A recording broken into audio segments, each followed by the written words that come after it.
The Dragon's Promise by Elizabeth Lim. Chapter 11. I held up the Wraith's Pearl before Elang. Lady Nama said you know who this belongs to. Get that thing away from me. Elang recoiled from the pearl. Nizayan will not tell you who the Wraith is, and neither will I. That's the end of the discussion. Lady Nama said, I don't care what she said. Saria used up her favor to save the boy. You are testing the bounds of my goodwill, and that goodwill is quickly being depleted. I sucked in my breath. Then let me propose a favor. There's nothing you could offer me, isn't there? I challenged. I could think of something. Ever since we'd arrived, I'd been puzzling over how Elang had recognized General why he had gone through the trouble of sending Jen home, when Nama's favor had only required him to heal the boy. You're the dragon who brought Jen into AI Long, I cried. You asked him to steal something for you. Something you've been coveting for years. I'll help you get it. You've just outworn your welcome, Elang said thickly. What is it? I'll help you get it. You've got some nerve, Krill. Grandfather's entire army is searching for you, and you want to play thief? You don't stand a chance. The boy failed, and his magic is far stronger than yours. My magic is Kiatan, like the mirrors. I can do it. He clapped. My turtles will show you to the door. I'll help her, interrupted Saria. Elang halted mid-clap and spun to face his cousin. I wouldn't be so quick to volunteer. Do you even know what I require? I will once you tell me. Elang's gaze widened to include both of us. A shard from the mirror of truth, he said. I believe you're both acquainted with it. You especially, cousin. Saria bristled. You want me to steal my mother's mirror? Still committed to helping the girl? I thought not. Elang smirked at Saria's silence and circled me. Aunt Salzea's moods are legendary. Last year, a companion dared insinuate that she was old. Crabs and slugs and barnacles fell out of the poor girl's mouth with every word until she finally choked to death. Elang stopped in front of Saria. Imagine what she'll do to Shirori for stealing her mirror, especially after rejecting her precious son in front of the entire court. Shirori didn't reject me, Saria griped, as if that were the most important point. And yes, I'll still help her. Even as he said it, he wouldn't look at me. I swallowed. It's settled, then, I said, getting back to business. A mirror shard for the location of the Wraith. Do we have a deal? Elang scowled at me. Something was holding him back. You're a fool to go ahead with this, Krill. My grandfather and Aunt Salzea would happily take the pearl off your hands, even reward you if you played them cleverly enough. Instead, you've chosen to make an enemy of them. Why do you care so much about finding the Wraith? I have a promise to keep, I replied. To your stepmother. Yes, I heard. Elang frowned. I take it she didn't tell you why his pearl is the way it is, dark and broken and extraordinary? Because he's a half-dragon, like you? Like me. Elang laughed. It was a bitter sound, and I didn't think he found my question funny at all. The Wraith and I are the only ones of our kind, both monsters, both cursed. But we are very different. I'm the embarrassment for being half-human, whereas the Wraith is, well, the Wraith, he leaned in close, for being half-demon. It was a good thing my tea was mostly gone, for my knees knocked together in surprise, and it would have splattered all over me. Demon? Even Saria looked stunned. Are you certain about this, Elaine? Haven't you wondered why the Wraith's Pearl looks as it does? Dark as an eclipse night, when a dragon's pearl should be radiant like the moon. It is corrupted because of what he is. It is breaking because of what he is. Dragons and demons are born enemies, and the Wraith's existence is an abomination. That is why Grandfather fears him, and why he will never tell you his true name. His true name? I repeated. Certain names have power. Not as much as a star-stroke net, but enough to unsettle a dragon at the hands of an experienced sorcerer anyway. Elaine frowned. It's also useful in breaking curses, such as the one Salzea placed on Jen. The lords and ladies of the four supreme seas know each other's true names, explained Saria. Elaine knows my mother's, and my mother knows his. And an unfortunate consequence is that I can't steal the mirror myself, Elaine muttered. I was quiet because I understood. To break Rykama's curse over my brothers, I'd needed to learn her true name. Not Vanna, as the rest of the world believed, but Shinari. You know the Wraith's true name? I asked. I do, and I know where to find him. Both I will tell you, if you return with the mirror. I didn't appreciate how he emphasized if. It's a deal, then. An arrangement, Saria corrected. On the oath of AI Long, Elang, your word is given and cannot be undone. Same as the oath. My word is given and cannot be undone, Elang repeated. Same as the oath. As the water rippled with the power of the promise, Elang shook his head at Saria. You must really be fond of this mortal. I hope she's worth your mother's wrath. It's not so much fondness as a desire to get her to go home, said Saria, still avoiding my eyes.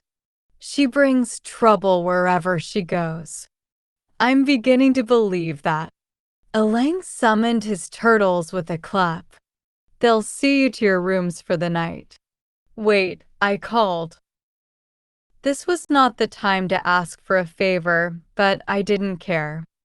I waved up and down at the ceremonial dress I was still wearing, but Elang and Saria both gave me blank stares. Dolts. So I made a show of kicking up my skirt, embellished with so many pearls it looked like I'd robbed a school of oysters. The entire garment tinkled. I need new attire, I said. I can't go in this to steal from Lady Salzea. I can't even sleep in this without waking myself up. I've no magic to waste on conjuring clothing. Elaine clearly regretted not locking me up. You'll make do. A concealment potion will arrive for you at first light, along with your net. My breath caught. You have the Starstroke net? Elaine confirmed this by ignoring the question. You and Saria will leave in the morning when the tides turn east. Should fortune be on your side, I will meet you both on the surface before the moon falls. And if fortune isn't on our side, then you'll be dead, Shiorianma. And there will be nothing I can do. Chapter 12. A half-demon. Why hadn't Rykama told me? I tossed in my bed. I couldn't sleep. Every time I closed my eyes, my mind conjured the Wraith. A dragon born of shadow and nightmares, his red demon eye haunted me even in the quiet stillness of the westerly seas. At least Kiki slept. Her paper wings didn't even twitch as I twisted anxiously in my bed. Hours passed, and when the first glimmers of light touched the water, I blinked and I opened. In the corner of the room, The wraith's pearl was suspended, bathed in shadow. As I rose, it glided to my arm and rested in the crook of my elbow. I cradled it, brushing my knuckles against the deep crack in its center. Is that why you haven't led me to the wraith sooner? I asked the pearl. You're lost, like him, trapped between two worlds and unable to find your way out. The pearl was still. I know that Rikama was more powerful and more capable, and you miss her, I told it. But let us come to an understanding. I need you just as much as you need me. If you want to find the Wraith again, you have to help me when I ask. No more games, no more ignoring me, or else I won't trust you. No answer. Of course. With a sigh, I rolled the pearl off to a corner of the room. Why should I put my trust in a dragon pearl that was half demon anyway? I doubted even Rikama had been that foolish. There was a tray floating beside my door, and I fetched it, hoping Alang had sent new clothes. He hadn't. Nor had he sent the star-stroke net, but my promised potion had arrived, bubbling from the open lips of a spiky shell. Underneath was a note, sprawled in basic Khitan. Drink this. Curious that I hadn't heard a messenger come and go, and I'd been awake most of the night. I raised the shell cautiously to my lips. The potion smelled of sulfur, and it prickled my nostrils. It smells disgusting, Kiki remarked, flittering over my shoulder. Her voice startled me. Well, good morning, I said. I thought you were asleep. Sleeping is an indulgence, not a necessity, she replied with a yawn. Her nose pinched. Are you really going to drink a concealment potion without asking what it'll conceal you as? Elang told me to. What if you turn into a goblin shark or, worse yet, a blobfish? Caution is the creed of the wise, Shirori. Even the pearl agrees with me. The pearl was pulsing, but I doubted it had anything to do with the potion. Something's not right. With a frown, I set down the shell, but the pearl continued to pulse. Then again, maybe we shouldn't trust you. Kiki was musing to the pearl. Bad enough you're a dragon heart, but turns out there's demon in you, too.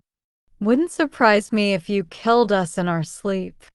The pearl was silent and unreadable, its lustrous black surface reflecting my bird's scowl. That's enough, Kiki. I beckoned her onto my shoulder.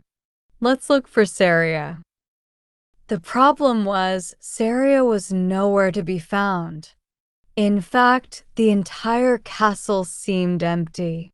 The turtles guarding the halls had vanished, and the floating bauble lights were dim, casting a leaden sense of gloom over the cavernous halls.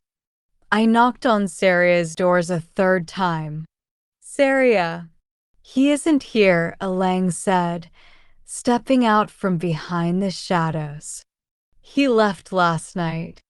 I nearly jumped, startled by the half-dragon's unexpected appearance. As usual, he was scowling. Saria wouldn't leave without telling me. Elang ignored my words. You aren't very good at following instructions. His mismatched eyes bored into me. I told you to drink the potion. Where did Saria go? Instead of replying, Elang glided down the hall, motioning for me to follow. Plans have changed, he was saying. I have good news for you. It turns out you won't have to go back to the palace after all. We have a guest. A guest. Out of nowhere, a rope of seaweed tugged at my ankles, dragging me into a gate of black crystal behind a pillar. With a rush, A whirlpool sucked me in and brought me to the entrance hall, where, waiting before the gates, was Lady Salzea. I lurched, immediately recognizing the betrayal. But I wasn't fast enough. An octopus wrapped its slick tentacles around my limbs and my neck. As I struggled, Kiki dove for Elang's eyes with her beak. "You treacherous lizard!" she shrilled. Elang snatched her up. "A dragon only looks after his best interest." "But you swore." I had a slew of curses for Elang, but not one of them made it past my lips. Salzea's octopus was strangling me. "This will hurt less if you hold your tongue," said Salzea sulkily. Her jagged nails grazed against my cheek. It's a good thing Ilague came to his senses. He saved us the trouble of sending assassins. For both of you. "I welcome a reprieve from your assassins, Aunt," said Elang coolly. "You've sent so many that I've run out of room to properly bury them all. Perhaps you should wait until Saria reaches his full form before you try to seat him on my throne. A half-grown dragon does not command much more respect than a half-blooded one." Salzea's scales purpled with irritation. "Where is my son?" "I'm not his keeper, nor am I the girl's." The half-dragon started to turn. "Our business is done. You asked for the girl, and I've given her to you. Now take her away." The octopus dragged me toward the gate, and Salzea drew her claw in front of her chest, brewing a cage of coral and stone, into which she dropped Kiki. "Let her go," I shouted. "Kiki." Twice now Kiki had been taken from me. Angrily, I thrust out my hand, and silver gold beams of magic rushed from my fingertips. The floating shells that illuminated Elang's ceiling trembled to life. "Attack!" I shouted, and the shells rocketed for Salzea. The dragon didn't even flinch. A mere look was all it took for her to dispel the onslaught and freeze the shells in place. Saria's mother lifted Kiki's cage. One of the shells had come dangerously close to crushing its bars. "Such recklessness, Shiorionma," Salzea said, clucking her tongue. "Didn't my son teach you to watch your temper while using magic?" The tiny hairs on the back of my neck rose. "Yes, the mirror has shown me all about your friendship with my son," said Salzea. "Just as it's shown me that you are not worthy of bearing the Wraith's Pearl." She clapped twice, and thick locks of kelp sprang up from the ground, wrapping around my limbs until I couldn't move. The entire time, the pearl hovered over me like a curious spectator, and my resentment at it grew. Salzea's octopus threw me over its shoulder and clamped a cold tentacle over my mouth. A shroud of ink fell over my eyes, and my world turned to fog. The last thing I heard was a rush of water and the thunderous sound of Elang's gates closing. Chapter 13. Must they be in such a rush to kill you? Kiki grumbled as Salzea and her octopus sped us back to the Dragon King's palace. My paper bird wrapped her wings around her cage's coral bars, looking seasick. Couldn't we slow down just a little? I swear, I'll never complain about Saria's swimming again. I threw Kiki a sympathetic look, but my mind was churning. Ever since we'd left Elang's castle, I couldn't stop wondering why he'd betrayed us. If he wanted Salzea's mirror, he wouldn't get it by handing me over without a fight. "A dragon only looks after his best interest," he'd said. But what interested Elang? Kiki whimpered. "Come on, Shirori. Use your wits." Use the pearl. My mind still churning, I glanced at Salzea. The mirror shards shimmered against her scales, reflecting the sea rushing by. 7 shards, each about as large as the span of my hand. All I needed was one. You know, I had a feeling we wouldn't be welcoming you into the family, Salzea said, as if sensing my stare. Since the Wraith's Pearl protects you from my magic, perhaps the old ways are best. A simple spear to your chest should do the trick.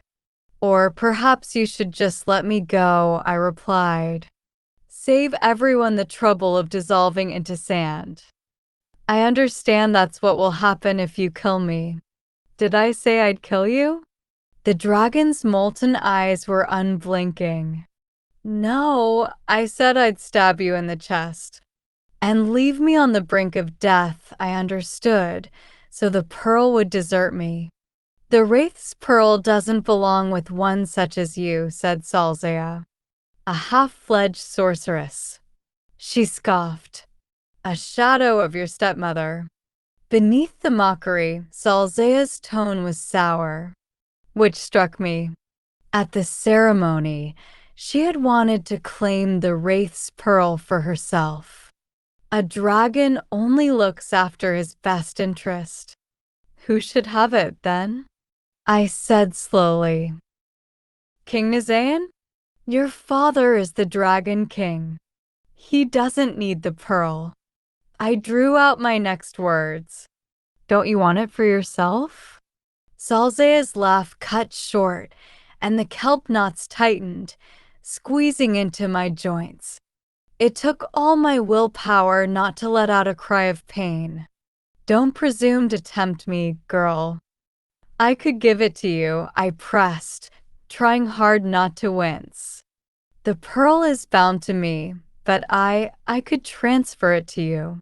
Kiki flew uneasily in her cage. Sure, Ori, what are you doing? Or I could simply spear you in the chest. Salzea's whiskers twitched ever so slightly, belying her sneer.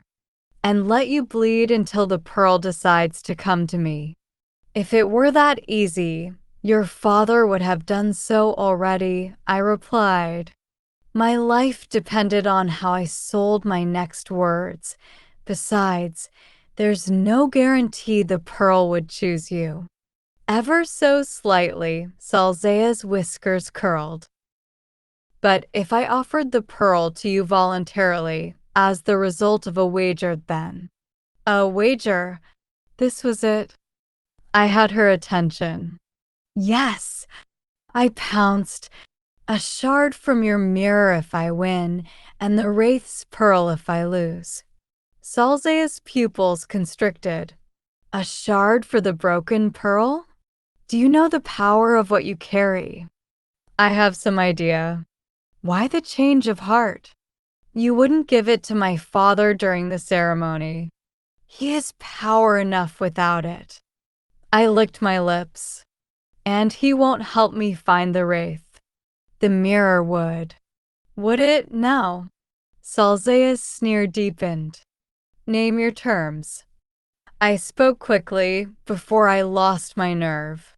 You hide the mirror of truth's shards among 1,000 others. If I can find one, then you will allow me to keep it and you will release us. If I fail, I will give you the Wraith's Pearl. I rolled the pearl into Salzea's view. Even in its most subdued state, its power was impossible to ignore.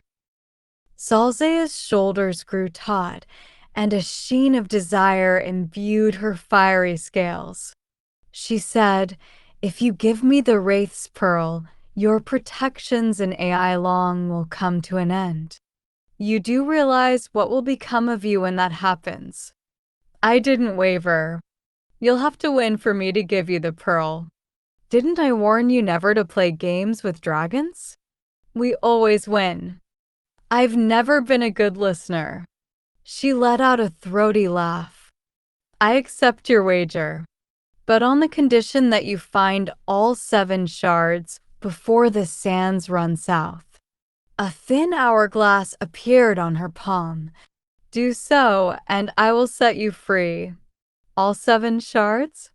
If I'd thought I was clever for coming up with this contest, I certainly didn't think so anymore. I agree, but only if you set Kiki free before the trial. And promise to the conditions. A dragon's word is nothing without a promise. The promise is made, Salzea swore. She blew into the hourglass, and grains of fine white sand funneled through a narrow neck. We begin. No sooner had the words left her lips than the kelp bindings released me. True to her promise, Salzea freed Kiki from the cage. Then she stretched her mouth wide and blew.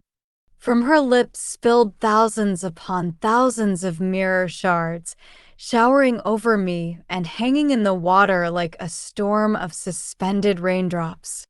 Each shard glittered like a diamond, and as I wove my way through, I confronted my own reflection at every turn, multiplied 1,000-fold. In every one, I could see my rising panic. Blazing eternal quartz, what have you gotten yourself into? Kiki cried. They all look the same. They did indeed, but I buried my panic. I wouldn't have bet the Wraith's Pearl without some forethought. But I had assumed I would only have to find 1 shard, not all 7. Wits, Shirori, I told myself. Fear is just a game. You win by playing. Think this through. I knew the Mirror of Truth had been created with Kiet and magic, same as mine. I was counting on that fact and my unique ability as the blood sake to help me pick out the 7 shards. All I had to do was impart a piece of my soul into each of the shards and find the ones that resonated with Kiet and magic. But there were thousands of mirror pieces. I couldn't split my soul into enough bits to inspect them all. That would kill me. And to tackle the task in smaller batches would take more time than I had. Just start looking, Kiki shrieked. Hurry! The sands are spilling fast. Flickers of magic wisped from my hands, threading around the floating shards, searching for traces of Kiet and magic in the mirror pieces. As I tried and failed again, my stomach dipped with disappointment. The wisps dissolved, and I had to start over. Think of happy things, urged Kiki. Your magic's always stronger when you're happy. Focus. Silk pillows with soft tassels, tree branches with springy worms. You're not helping, Kiki, I muttered. If anything, you're making me more anxious. The paper bird's beak parted, but I pushed her voice out of my head and closed my eyes, trying to concentrate. Summoning my magic was like trying to light a fire, and in AI long, all I'd been able to ignite was sparks. I needed more tinder. If only I had sufficient threads to fashion a net that could sweep over all the shards at once. The pearl began to hum, pulsing wildly in counterpoint to my own racing heart.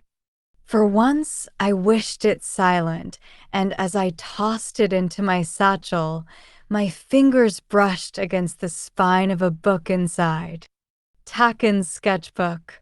He had given it to me on the shores of Kyoto, right before I'd left for AI Long. So I wouldn't forget him. I opened it absently, as if it might contain answers. How are Taken's paintings going to help you? Kiki asked. Good question.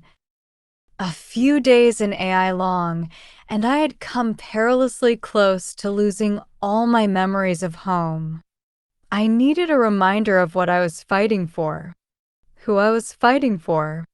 The first page, a drawing of Taken's sister, Megari, and me throwing snow at each other on Rabbit Mountain. Next, me with that cursed wooden bowl over my head, gazing at plum blossoms. I kept flipping pages, past sketches of my brothers as cranes, of me folding paper birds or stirring a pot of fish soup. Then I stopped on the last page.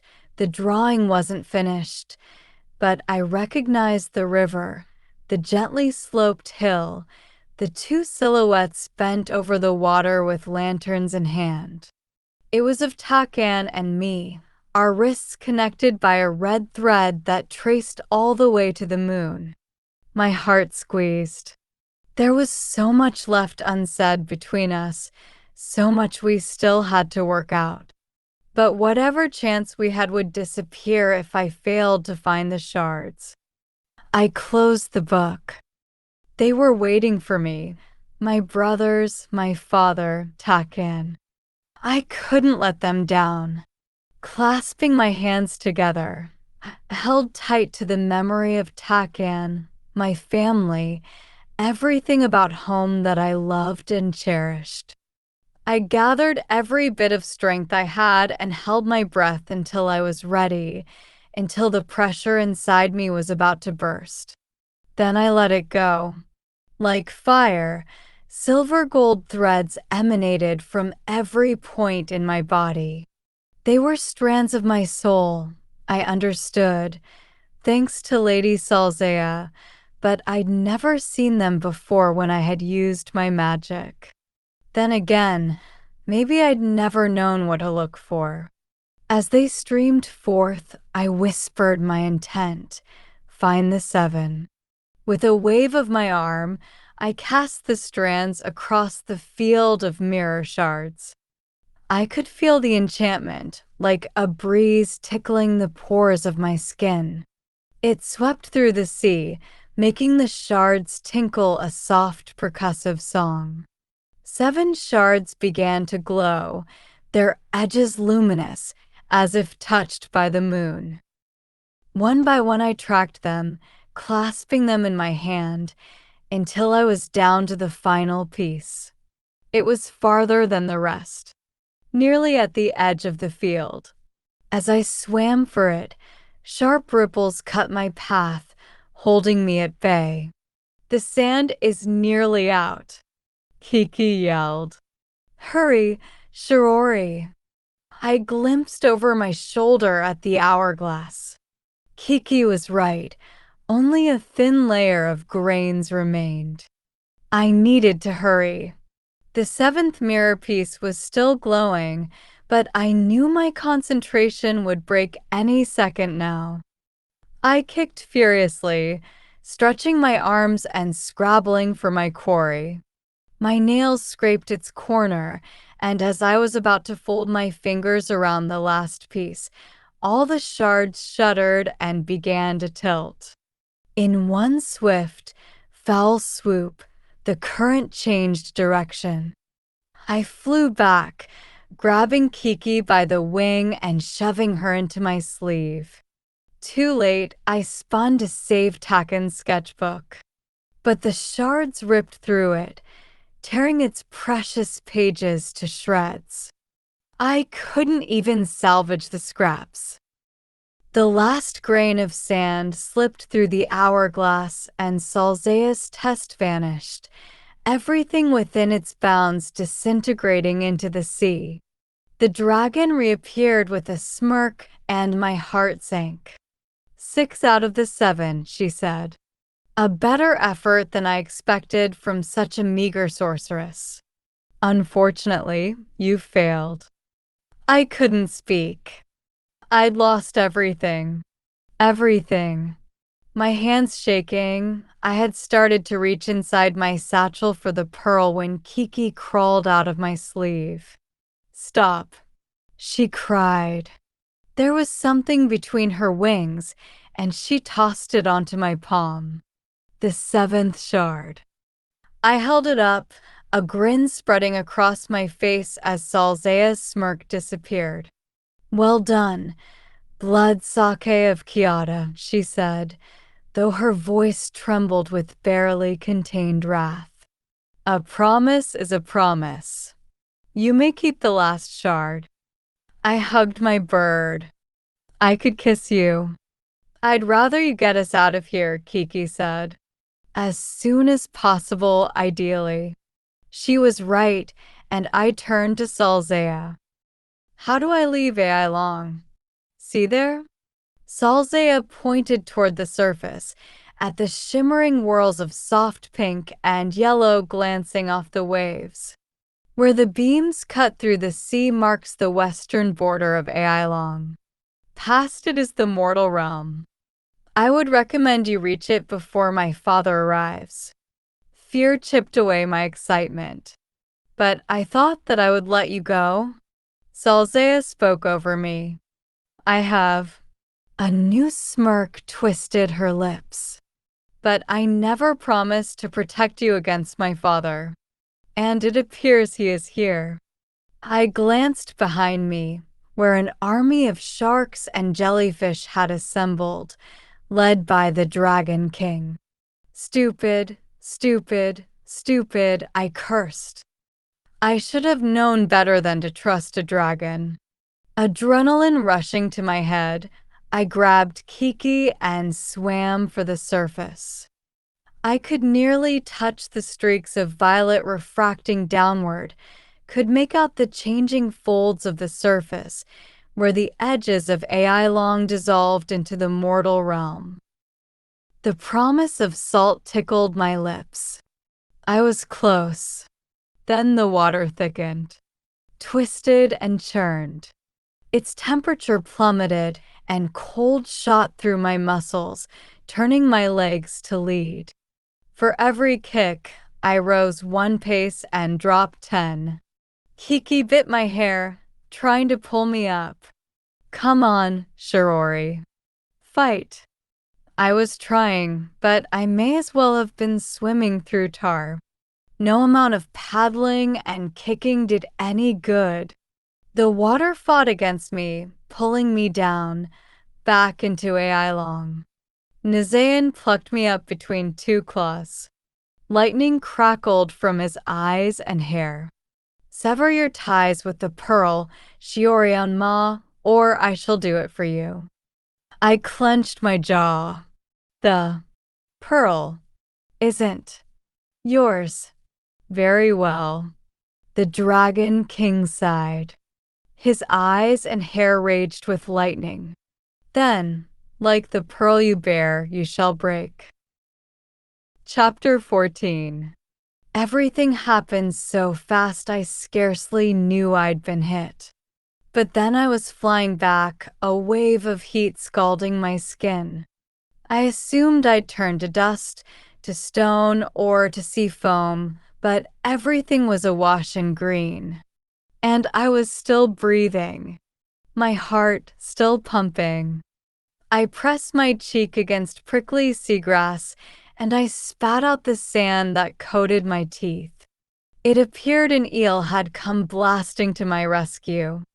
At least, it looked like an eel. I couldn't be sure. My vision was watery, and my heart was still roaring in my ears. All I saw was that long green blob with 2 red eyes. Saria. Saria had returned with a battalion of turtles and my star-stroke net.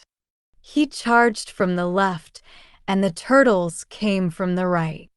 Together, at the same time, they rammed into the Dragon King, the turtles' tough shells absorbing the impact of Nizayan's strikes.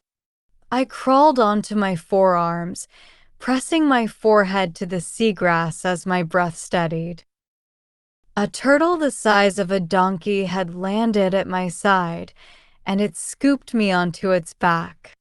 With great haste, we spiraled up, and I craned my neck to see why the creature was in such a rush. Saria was fighting his grandfather, and losing. Nizayan had his claws wrapped around Saria's throat, and my friend floundered, like a fish on a hook.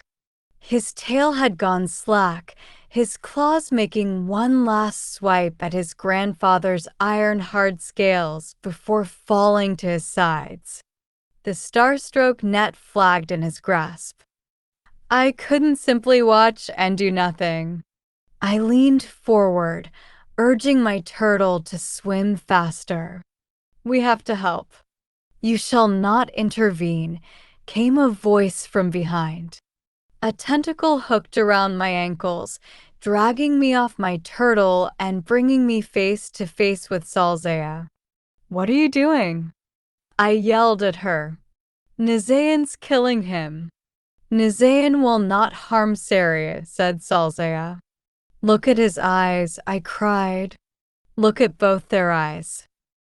The Dragon King's eyes flashed white, wild and pupilless. As Saria squirmed in his grandfather's grip, his scales dulled. The spark in his red eyes was fast fading. He's killing him. Enough, Salzea barked. Her octopus covered my mouth with an arm, stifling my cries. Still, I could sense the indecision plaguing her. A muscle twitched in her jaw, and her gold-tipped horns darkened with tension. But if she meant to act, she had missed her chance. Saria's tail went deathly still, and his whiskers drooped as his head lolled back. In triumph, Nizaean flung him away.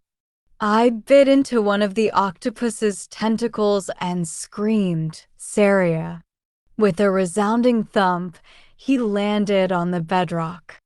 His tail curled up involuntarily, but otherwise he didn't move.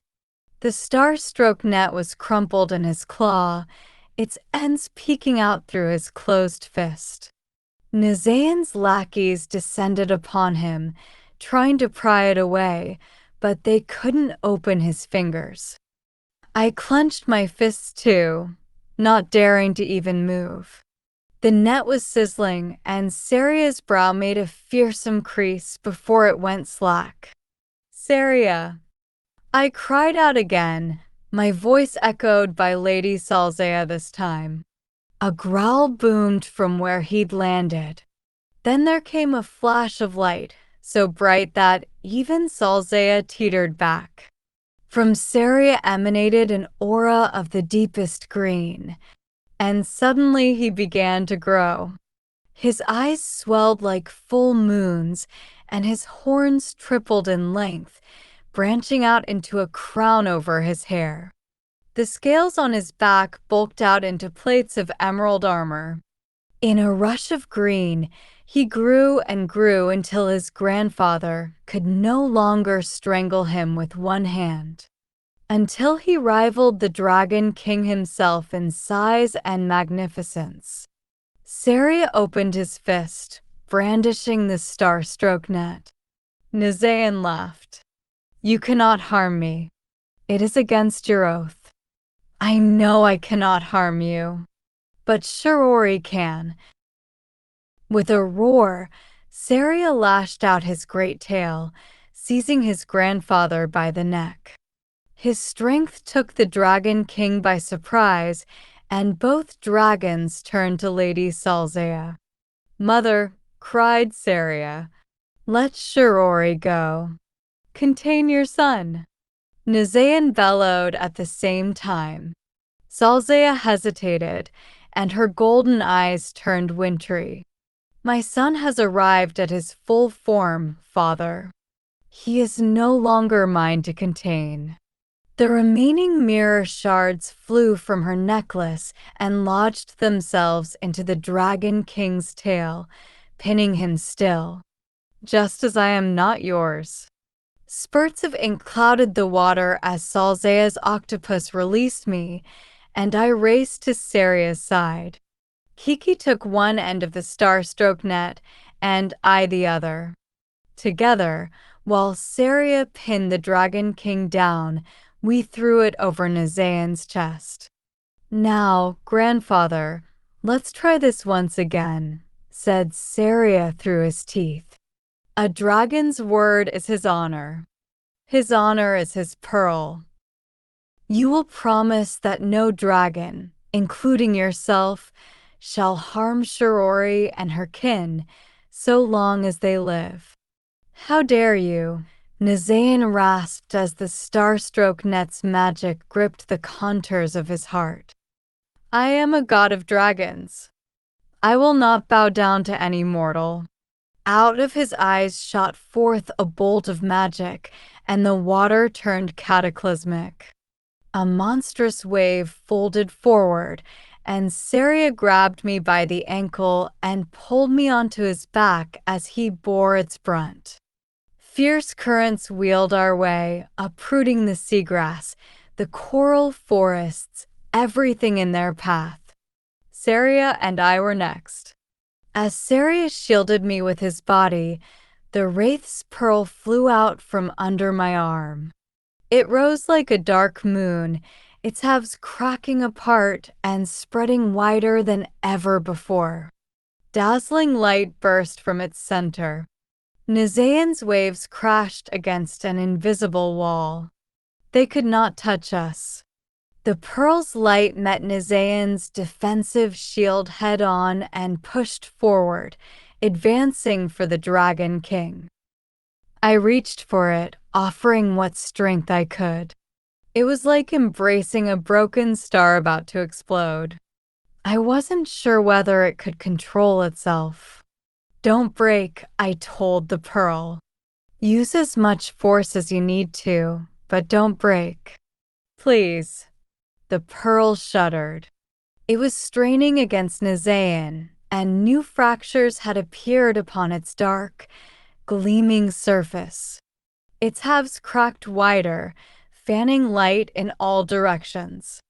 Don't break, I repeated before letting it go once more.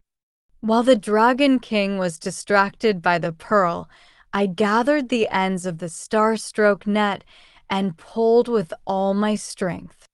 Nizayan's heart emerged, brilliantly gold. I cupped my palms around its curved surface, cradling it. It was hot and cold at the same time and blazed like glass that was newly forged. With a heave of my arms, I yanked it free. I had his pearl. The Dragon King's pearl. The two pearls were as different as could be. One dark and broken, the other whole and bright and shining. Well, Nizayan's pearl was not so bright anymore. Its light became subdued, and the mountainous currents that he had summoned rolled away and vanished. Once the sea had stilled, Saria closed his fist around his grandfather's heart. You will swear now, he said icily. Nizayan snarled, writhing with anger. His tail lashed this way and that, dislodging the mirror shards and crushing the rocks below into dust. But he had no choice. I will honor the promise, he said with vehemence. Neither I nor any dragon of my realm shall harm you, Shiorianma, or your kin. You will be safe from us in sky, in sea, and on earth. This I vow as King of Ailong and ruler of the four supreme seas. The power of his oath made the seas tremble, and a cold tingle rushed along my skin. Thank you, I said, not knowing how else to respond. Saria said nothing. He merely held out his grandfather's heart. Nizayan snatched it. He tried to snatch the Starstroke net too, but Saria cast his own spell, and it fizzled into foam. A weapon against one dragon is a weapon against all of us, said my friend. It shall not be used again. Before the Dragon King could show his displeasure, Saria lengthened his body, a subtle reminder that his new might rivaled Nizayan's own. Tell the girl to close the damned pearl, Nizayan growled, before it destroys us all. Light spilled from the pearl's broken center, and no amount of my strength could push the half shut. Enough, I told it again. You've won. Close up. Kiki trilled, flicking her wings at the pearl. Come on, you fussy little bead. Close up or you'll never go home. Kiki flicked again, and the pearl finally obeyed. With a snap and a hiss, the halves shut, and it went dark. The chaos that had descended upon AI Long finally calmed, leaving the waters serene and silent. Fish and crabs poked cheerily out of the shattered reefs. Salzea's octopus detangled itself from a clod of seaweed, and a crew of turtles paddled for the surface. Exhausted, I grabbed the pearl and rolled it into my satchel. When I looked up again, the Dragon King was gone. Only Saria and Lady Salzea remained. No smirk twisted Salzea's lips, no malice gleamed in her eyes. Rather, she looked almost pleased. Mother, Saria began. You have reached your full form, said Salzea, cutting him off. You have come of age at last. Seize your victory and take the girl home. Quickly. We didn't need to be told twice.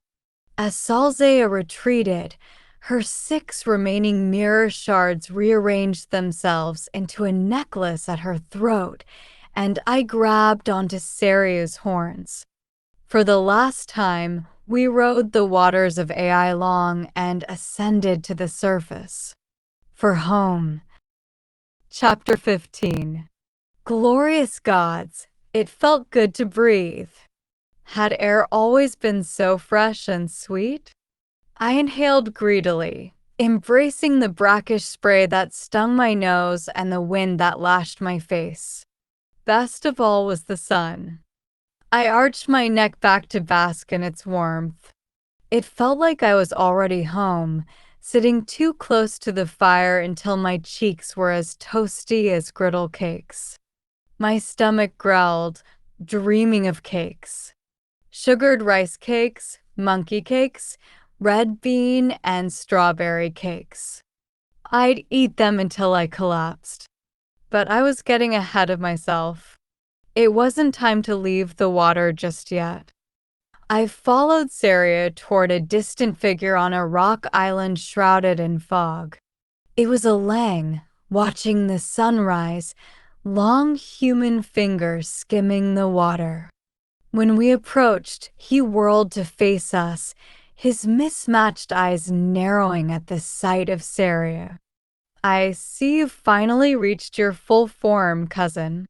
Congratulations. Alang's tone was colorless. There was nothing congratulatory about it. You have the shard? I tucked the precious mirror shard into my sash for safekeeping. As I took it out, Saria snatched it from my fingers and waved it angrily at his cousin. You think we're going to hand the mirror of truth over after you tried to drug and lock me in that pitiful cellar you call a dungeon? Shirori was nearly killed, thanks to you. You're being overly dramatic, Elang replied dispassionately. I equipped you with my turtles, did I not? And the Starstroke net? I hardly broke my promise. I think differently. Before I could stop him, Saria raised the mirror high over his head and snapped it in half. He hurled half the shard at his cousin. This half is for you, the other for Shirori. Elang caught the mirror piece in one hand. A pause. Half a shard is acceptable. The deal is honored. I held my half of the shard. The glass reflected the glistening waves. I don't know what to do with this. Keep it, said Saria. It'll help you find the wraith. Elang disagreed. No, it won't. The shard will tell you many things about the past and present, but it will not reveal the wraith. Not while he dwells on Lapser. Lapser? I asked. I've never heard of the place. Most haven't. It is a realm steeped in darkness and overrun by ghosts and demons.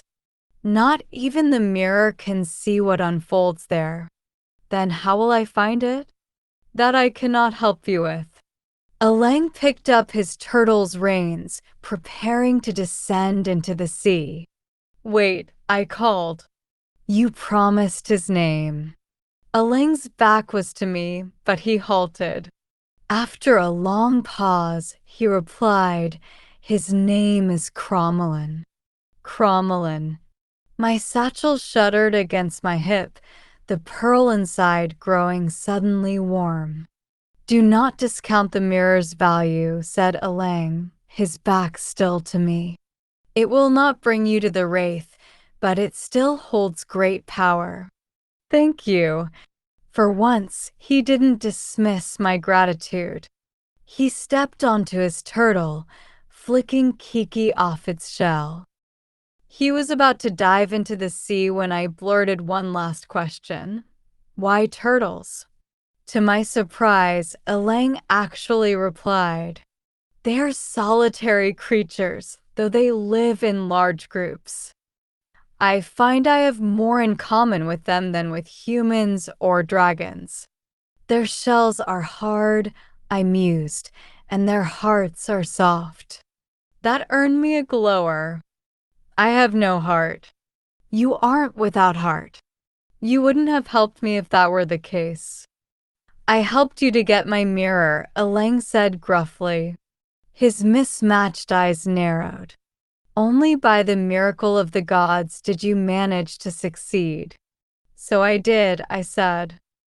I hope it shows you what you need to see. Have faith, Lord Alang. Your pearl is out there somewhere. You'll find it. I will, he assured me, and I will celebrate the day I never have to set foot in your waste-ridden land again in search of it. I stifled the urge to roll my eyes. Coming from the half-dragon, this was as good a farewell as I would get. That waste-ridden land is my home. Alang pulled his turtle's reins. You'd do well to remember this. Your heart is your home. Until you understand that, you belong nowhere. And before I could say another word, he launched into the sea. I watched until the ripples of Alang's departure had vanished and the water went as still as before. Your heart is your home. I let the words sink into my memory. Until you understand that, you belong nowhere. I turned to Saria. Your cousin isn't so bad for not having a heart. It makes me hopeful about the Wraith. Then you're deluded, Shiorianma. The Wraith's half-demon. He's an abomination. My shoulders fell. They used to say that about Rikama too. All her life, she was a monster.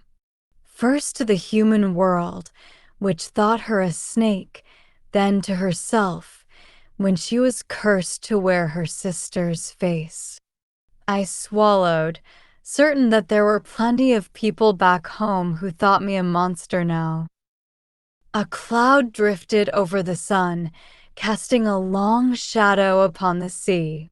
I said, whatever the Wraith is, dragon or demon or monster, he deserves his pearl back. Same as Alang. I swallowed again. Will you help me find him, Saria? Saria said nothing. His face was completely inscrutable, which was unusual for my ever-expressive friend. When he caught me staring, he turned away abruptly. Get on my back, he said curtly. Let's get you to shore before the fishermen see us. All the sun is starting to hurt my eyes. Saria dove, but not before I glanced at the sky, just to confirm. A sea of clouds still buried the dawn. There was no sun. It wasn't until I was wading ashore, bunching up the folds of my dress as I trampled toward the beach, that I noticed the sand in my hair. Kiki landed on my head. "We just got home. How is your hair so dirty already?" I dropped my skirt and crouched by the water to stare at my reflection. It's not sand, I realized. It was a streak of silvery white hair at my temple, no different from Raikama's. With a deep exhale, I blew it out of my face and patted my cheeks. Better a few locks of white hair than a fishtail or horns. Father would still recognize his only daughter. I just hoped the rest of Kyoto would too. When I'd left home, my country was on the cusp of spring. Now heat clung to the air, and my skin was sticky with humidity, a sign that we were well into summer. I'd been gone for half a year. My knees buckled at the realization. 6 months, lost. It could have easily been 6 years, or 60, I reminded myself. When I looked at it that way, a laugh bubbled up in my throat. I was home. I'd won. The wind threw Kiki up, and she squealed, flailing her wings. It felt like magic. It brimmed in the air, faint but stronger than before. As my cheeks tingled, Kiki and I dissolved into a fit of giggles. Saria shook his head. He'd shifted into his human form, but his hair was still green, darker in the sun than it had been underwater. "I'm starting to think I should have let you drown in the sacred lake." Still laughing, I sat up, digging my heels into the sand. "Then you would have missed out on a grand adventure, Saria. And a wonderful friendship. Your friendship has caused me nothing but trouble." Saria kicked at the sand. "Who knows what grandfather will do to me when I return? He might cut off my horns, or exile me from Ai Long."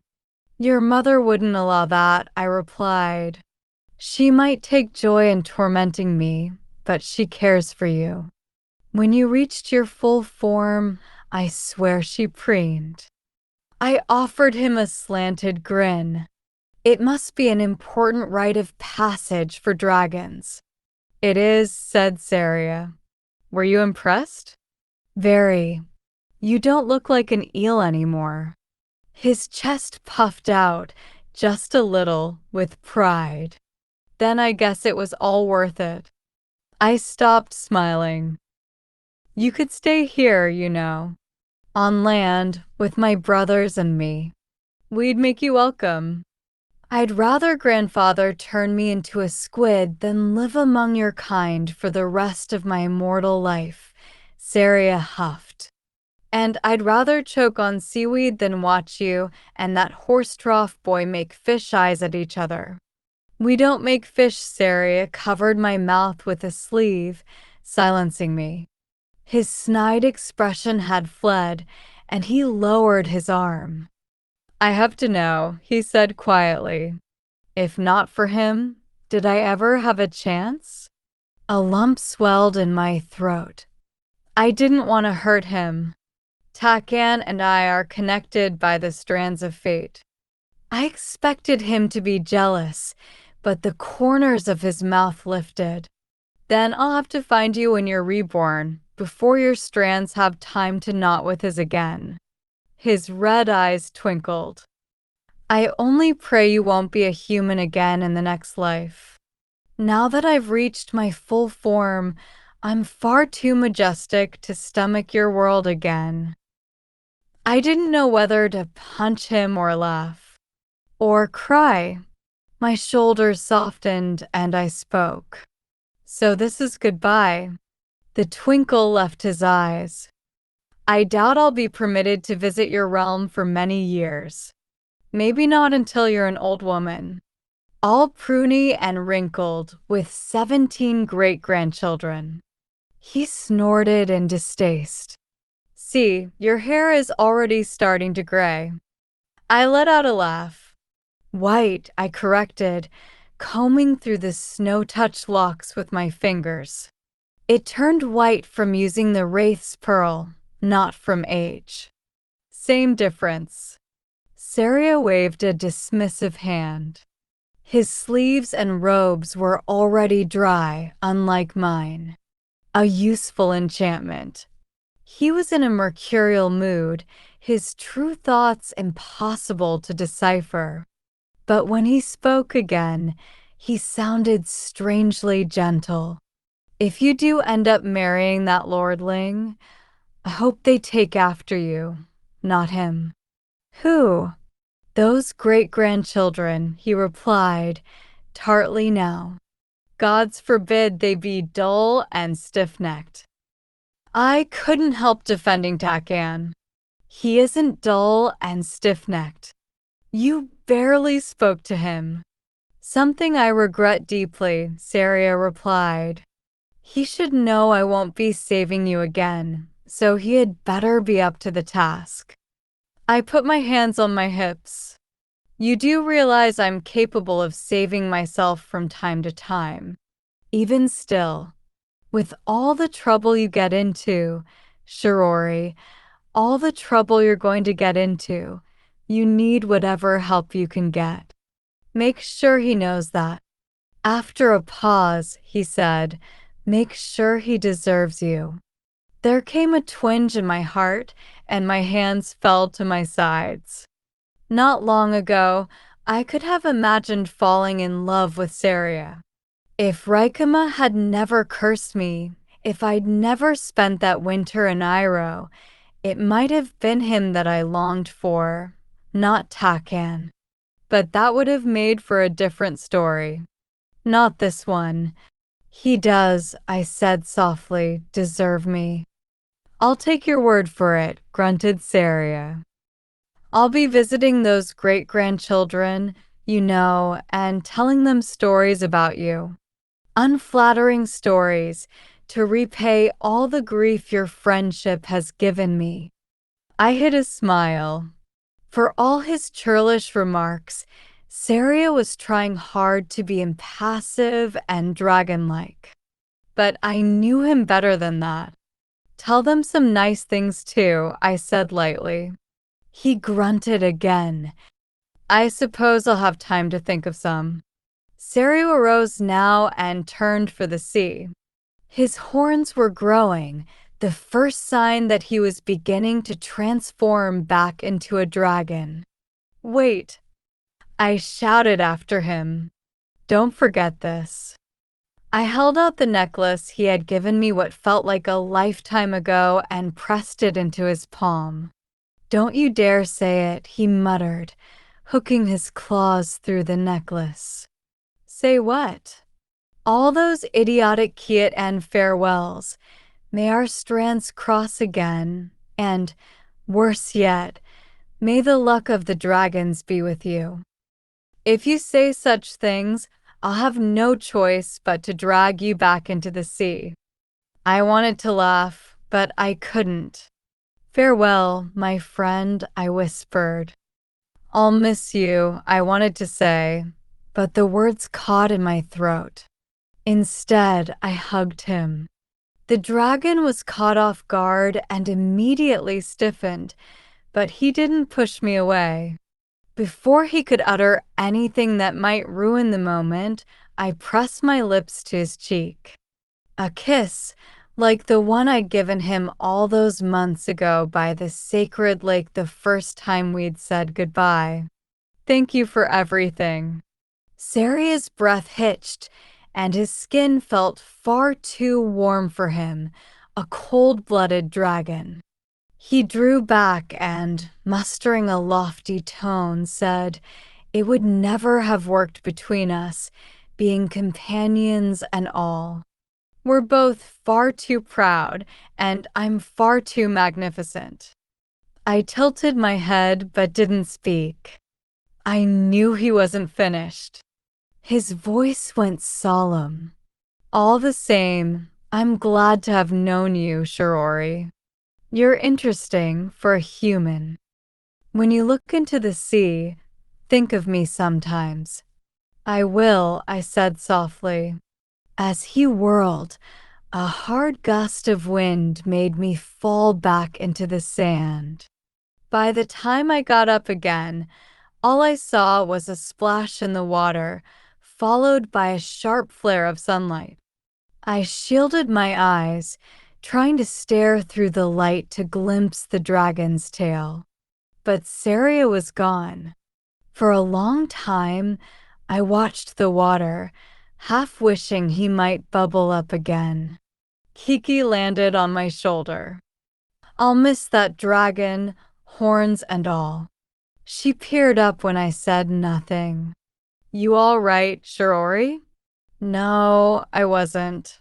Saria's strand and mine had been knotted once, tied so closely by fate that we had almost been bound forever. Now I wasn't sure whether they would ever cross again. The taste in my mouth was bittersweet, and I swallowed hard, finally answering, I will be. I will be. I pulled myself to my feet and wrung my skirt of seawater. Come, Kiki, it's time to go home. Chapter 16. Sand kneaded between my toes as I hiked across the beach, chasing the rolling hills in the distance, the curved red roofs that peeked out from behind a sprawling wall of pine trees. Jindara. The palace. Home. In a few hours, I'd be back. Maybe in time for lunch with my brothers and father, whom I hadn't seen in over a year. Look, Kiki cried, spying ships. Your father's sent the Navy to greet you. An entire fleet was assembled behind the sea cliffs, crowding Kyoto's coastline with brilliant red sails and banners. My throat tightened. I replied in a low voice, those are Alandan ships. I clambered up the dunes to higher ground and shielded my eyes from the sun, squinting to figure out why Alandan ships were docked on Kiat and shores. But it was impossible to see from so far away. 9 hells, Kiki uttered. Has Kyoto been conquered? 6 months ago, when I left, relations with Alandi had grown increasingly volatile. Had the situation escalated while I was in the Dragon Realm? It's too early to make assumptions, I replied as calmly as I could, but my fists were clenched at my sides. Answers would come once I reached Jindara. Or sooner. In the middle distance, a group of men were calling my name. Princess Shirori. The coast's keen winds distorted their voices, but I recognized their crimson-feathered helmets. I'd grown up surrounded by them. My father's sentinels. Relief washed over me. I straightened my back and squared my shoulders, trying to summon an air of royalty. There was little I could do about the sand clinging to my cheeks or the kisses of algae in my hair, but I could at least stand like a princess. Princess Shiorian-ma? The captain asked. He and his men kept their distance, and their hands were not far from their swords. Honestly, I couldn't blame him for questioning who I was. I looked like I'd been spat out from the sea, and I still wore the robes of the Dragon Court. Though they were stained and wrinkled, their gossamer layers were undeniably from another world, sparkling with pearls. And there was that bolt of white in my hair. It's me, I confirmed. Shiorian-ma. At the familiar sound of my voice, the sentinels bowed as one, and the captain relaxed his stance, slightly. Forgive us for asking, Your Highness, he said in a careful tone. We've been stationed here for months to await your return. We were told to expect you, but we didn't know where or when or... His voice trailed, but an unspoken howl lingered in the air. How had I come back, The sentinels were surely wondering, without ship or mount. And where had I been? The men were striving hard not to stare at my dress, but I could read their bafflement easily. I put on a smile. I didn't have to wait long. Thank you. The captain cleared his throat. We should have found you sooner, but with the arrival of the Alandans, yes. I saw the ships down by the cliffs. I interrupted. Are we at war? Not if Prince Regi's wedding proceeds smoothly. The smile fled my lips. Wedding? I assumed that's why you'd returned. I had no idea what wedding he spoke of. I knew I should keep quiet, but I couldn't help myself. When is it? The captain didn't manage to hide his surprise in time, and I wanted to kick myself. Of course he assumed I would know. I was the Princess of Kiata. How could I not be aware of my own brother's wedding? It is today, he replied as his men exchanged awkward looks they thought I wouldn't see. Right now, in fact. The sentinels advised me to change my dress before barging into the temple of the sacred crane for Regi's wedding. Their suggestion was perfectly sensible, and I meant to take it.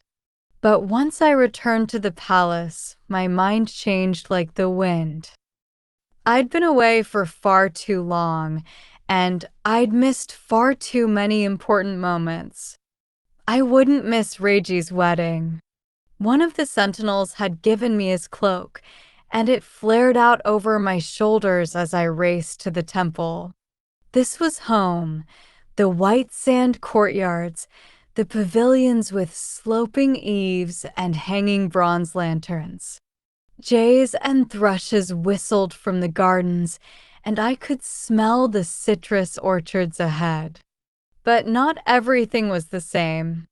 Colorful banners swirled from the palace's vermilion pillars, welcoming our Alandan visitors. Around the temple, hundreds had gathered to observe my brother's alliance with the foreign princess. Naturally, the Alandans stuck out from the crowd, their ostentation rivaling that of the dragons in Ailong.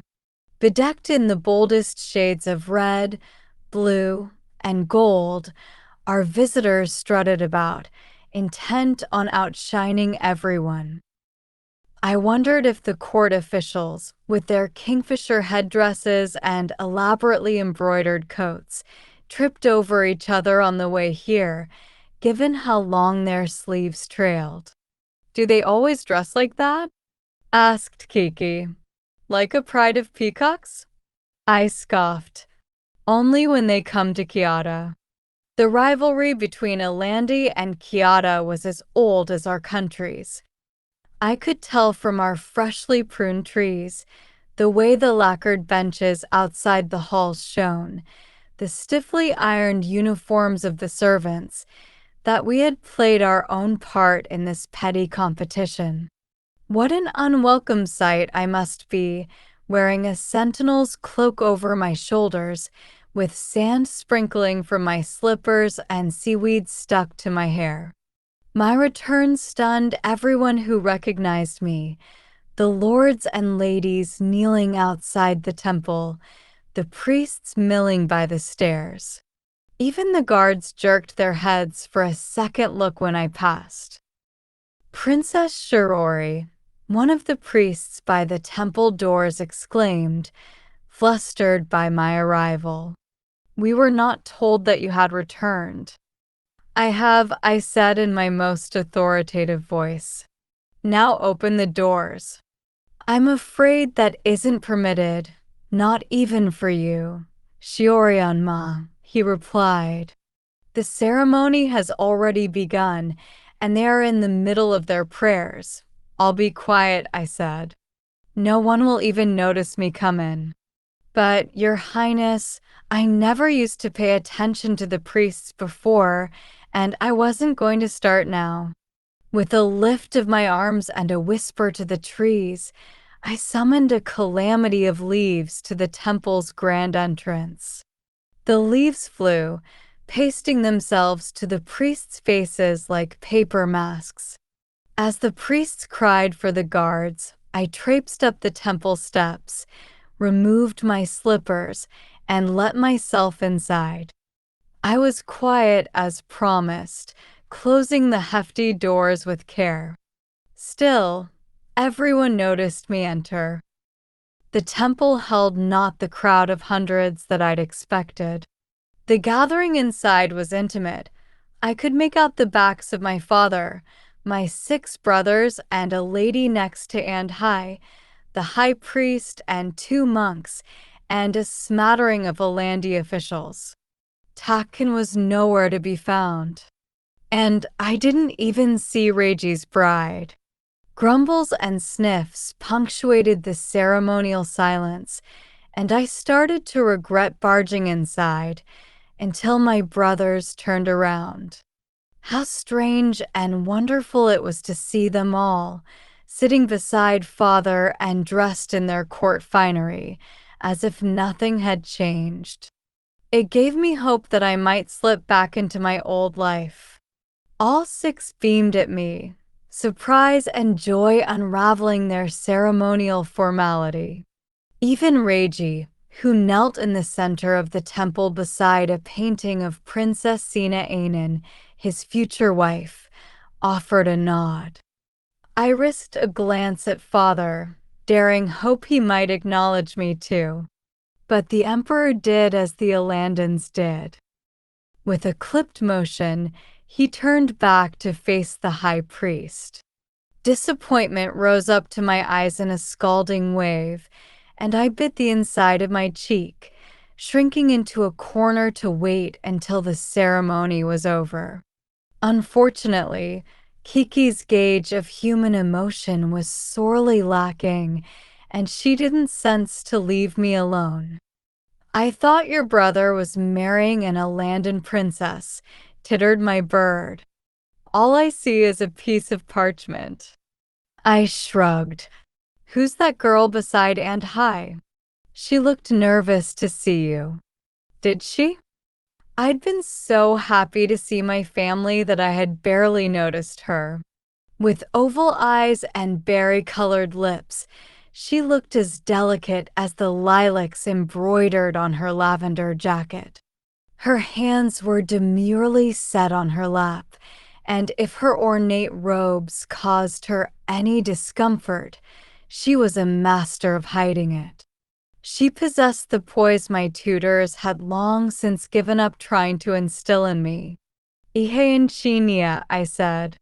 Andahai's fiancé. Andahai was supposed to have married her last autumn, mere weeks after Raikama had turned my brothers into cranes and sent us all away. Obviously, that wedding had been postponed. I watched my brother and his betrothed. Their heads were tilted close, shoulders touching. This tender side of Andahai was new to me. Then again, I had been away for half a year. Much had changed, including father. He'd aged during the time I'd been away. There were new lines on his brow, etched with a melancholy that hadn't been there before. I ached to see him, to speak to him and make him smile, but not once did he glance back at me. With every passing minute, my heart sank a little deeper. I hoped he wasn't furious I had left or disappointed. Finally, a gong resonated across the hall, and my brothers scrambled back to join me, barraging me with an unprincely slew of hugs and questions. Wande, the concerned, "When did you get back, sister?" Andahai, the eldest, "You should have told us you were coming back." Benkai, the thoughtful, "You look well." Hasho, the sincere, "You look different." Jotun, already focused on the irrelevant, "But what are you wearing?" There were other queries in my brother's eyes too, secret ones concerning magic and AI long. But no one spoke them aloud. There'd be time for those questions later. I peeked back at the Alandans and the ministers in the room. Polite smiles strained their expressions, similar to those of the sentinels at the beach when they'd first seen me. Did I sprout horns on my head while in AI long? I murmured to Benkai. Why is everyone staring? Benkai's handsome face stretched to fit a smile. You did just barge in on a state wedding, after we told the Alandans you were engaged, studying the songs of sorrow and the epics of war and duty. I balked. You should have told them I was studying cookery. At least that would be somewhat believable. Benkai chuckled, and my other brothers merely smiled. Hasho, who had always been the worst at secrets, shifted his weight from foot to foot, looking uneasy. What weren't they telling me? Late as usual, Shirori and I chided, but his stern eyes were smiling for once. We expected you back months ago. You missed my wedding, but at least you didn't miss Reiji's.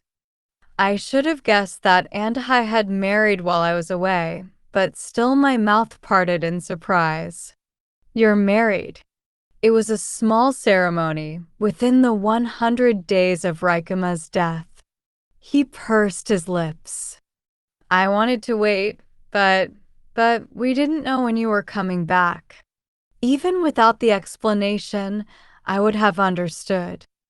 I hadn't known when I'd return, either. And from the looks of it, Father needed all the alliances he could get to protect Kyoto. Allow me to reintroduce you to my wife, Princess Chinia. Chinia came timidly forward. Up close, she was very pale, and shadows clung to her cheeks. She looked like she'd lost weight recently. I bowed quickly before she noticed I was staring and before making eye contact. It was the proper thing to do. As the crown princess, she now outranked me. Please, Shiorian-ma, bowing isn't necessary. It's my honor, I said, bowing even more deeply. I rose with a grin. And call me Shiori, please. I think the strands I won't be the only princess of Kyoto anymore. I suppose this means you can take my place in the morning prayers. She's joking, and I reassured his wife. I cleared my expression of mischief. I've always wanted an older sister. Welcome to the family. Can you tell the twins apart yet? That made her smile. As of last week.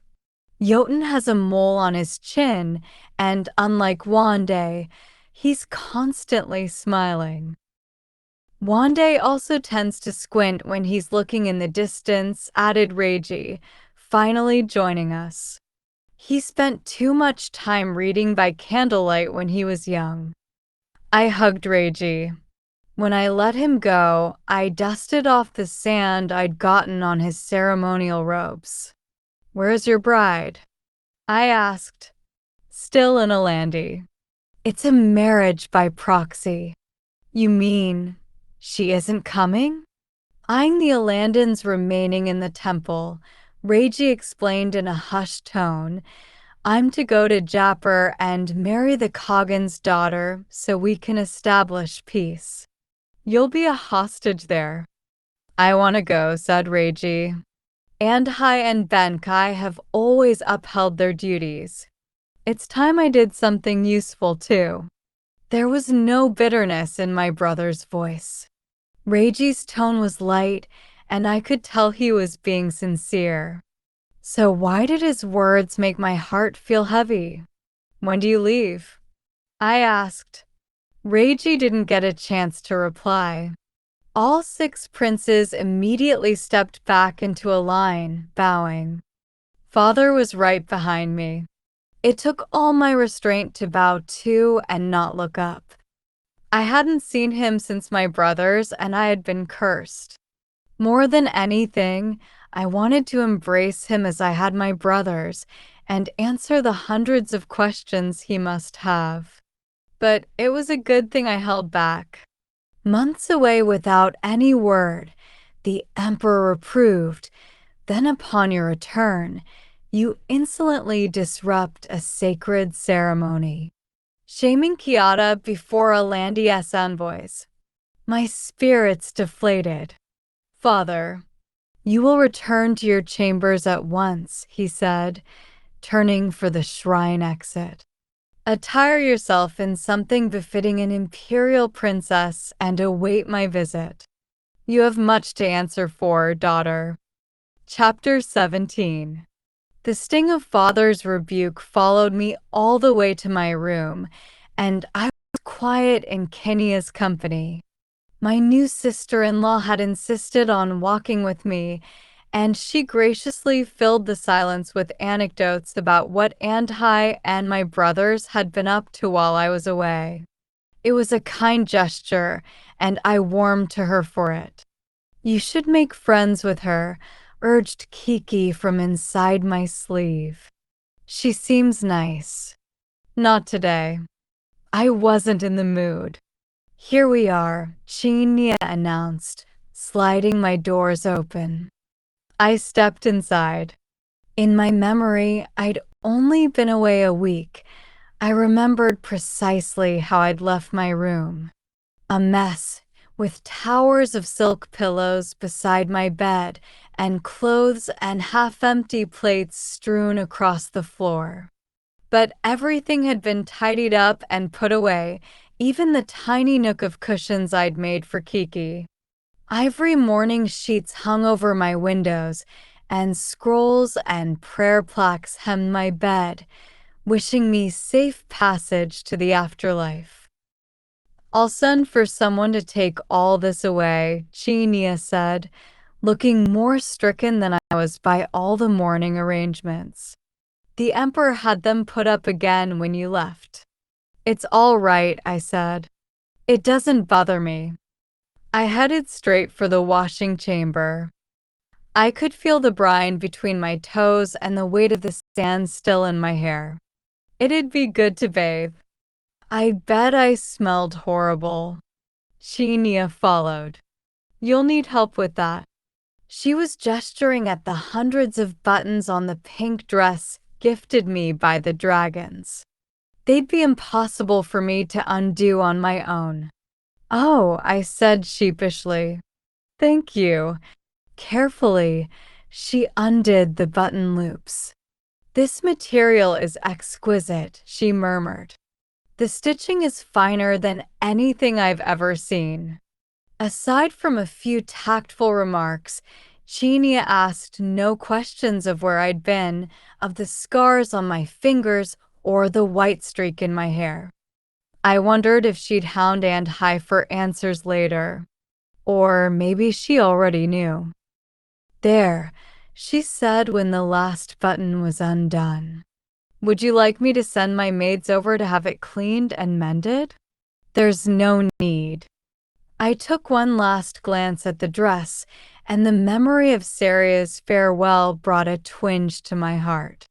Thank you for the offer, but I'll keep it as it is.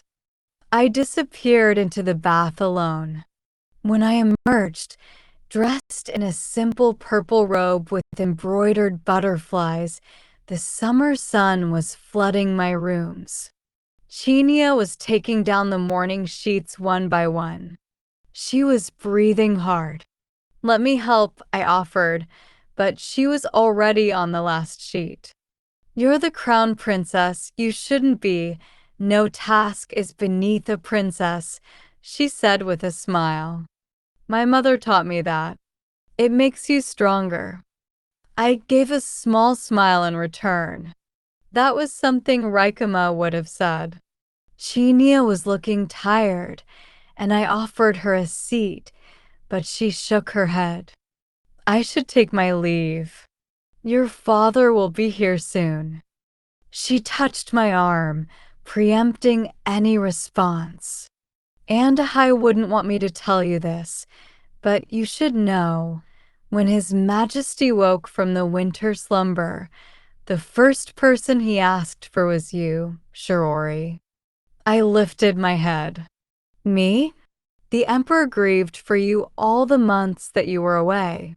Chinia folded the mourning sheets over her arms. He thought you had died along with your stepmother, and nothing your brothers said could convince him that you were still alive. Heat pricked the corners of my eyes. I didn't know what to say. I'm glad you told me. She squeezed my arm. And I'm glad you're back. I'll see you at the family dinner. When she left, Kiki flitted out of my sleeve. Ever oblivious to the finer human emotions, she thought nothing of me standing in a corner blinking back tears. That was close, she exclaimed. Chinia almost saw the pearl in your bag. You'd better put it away before your father comes. That got my attention. I'd almost forgotten about the pearl. My shard from the mirror of truth, too. Father wasn't here yet, so I quickly slipped the shard into the box where I kept Taken's letters and opened my satchel. Its straw exterior was scratched and waterlogged, but the wooden lining inside was untouched by my adventure in the sea. I scooped the pearl out, dreading when I'd have to explain to my brothers that it was still in my possession and that I needed to go to the Forgotten Isles of Lapser. At my touch, its hubs parted slightly. The sight of it unsettled me, for the fracture was longer and deeper than ever before. Once all this demon business is taken care of, I'll find my way to Lapser, I vowed to the pearl. I'll bring you home. Deep down, I feared that fulfilling my promise to Raikama was only the first step to me returning home. That there really was a piece of myself missing, and that even after I reclaimed it, I'd still feel like the kite I'd once lost, flying without an end to my string. But at least I had a direction to go. Raikama was counting on me. As carefully as I could, I wrapped the pearl in an ivory sheet and tucked it into the back of my closet. Stay there for now, I said to it.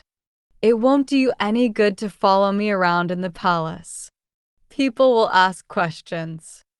I'm guessing I should stay in your room too, Kiki was saying as she lazed upon a mound of silk pillows. I for one don't mind. I'm thrilled to be back. Though you'll be next, won't you? Next for what? To be married. To Radish Boy. That was Kiki's nickname for Takan, harking back to the days when I'd worked as a cook in his fortress. Hearing the name almost made me smile, but marriage to Takan was the last thing on my mind. I'd been gone for 6 months. I didn't dare presume that we could pick up where we had left off. He's probably gone back to Iroh, I said. Kiki leaned back on the pillow, burying her head under its silver tassels. Knowing him like I do, I doubt that. It doesn't matter. I have to go away soon enough. The pearl's almost broken in half. Your father won't be happy to hear that. He's upset enough that you left. I'm not worried about father, I lied. As soon as I said it, the door slid open. I immediately straightened, bowing low as the Emperor of Kyoto strode into my room. After everything I'd faced in AI Long, a meeting alone with father shouldn't have made me nervous. Yet as he folded back his sleeves, I steeled myself. The worst sort of reprimand was the one I knew I deserved. 17 years old, and still as brazen as a child, said father. What a scene you made in front of the Alandans. Forgive me, father, I said, my voice a meek counterpoint to his anger. Forgive you? Your actions have brought deep shame to me and to your brothers. Most of all, Reiji. It is a miracle the entire marriage has not been called off. I knelt at his feet, steeling myself for further rebuke. I shouldn't have been so impulsive, I know, but I didn't want to miss Reiji's wedding. I've already missed so much. I stared at the ground, anticipation mounting in my chest. You dishonor me, Father said. Then, to my surprise, he let out a long breath. And yet, I wouldn't have expected anything less of my youngest child. The words were harsh, though when I looked up, Father was smiling. Just a sliver of a smile, but still it warmed me to see it. I'm glad you came to see us right away, Shirori. He opened his arms to me, and I practically flew into his embrace, the way I had when I was a little girl. I missed you, Father, I whispered. And I you, my daughter, he said. I prayed every day for your return. It appears the gods heard me. I lifted myself from his arms and shuffled back to my place. I didn't start a war by barging in on the ceremony, did I? I know the Alandans are mulish about their traditions. You didn't start a war, said Father. At worst, the ambassadors will spread the word about how the youngest princess of Kyoto is disrespectful and brash, but I care little what the Alandans think. It's the truth anyway, I admitted slyly. Is it now? I find you much changed, daughter. You and your brothers. He touched the prayer plaques that Chinia had stacked on the corner table, and his countenance turned grave. A part of my spirit died when you all disappeared. It has only started to return. I wished I knew how to comfort him. The father I'd grown up with never needed comforting. He'd always had Raikama by his side. He said, solemnly, when you were gone, your stepmother said that she often dreamt you were alive. I took more solace in that than you can know. Raikama had told him we were alive? Ironic, given she'd been the one to curse us. My chest gave a little twinge. I was with her when she passed, I said softly. She told me to tell you she was sorry. She cared for you very much. Father's face drew long and thin, the ghosts hidden in his eyes coming to the surface. Your brothers said you left on a journey at her behest, he said.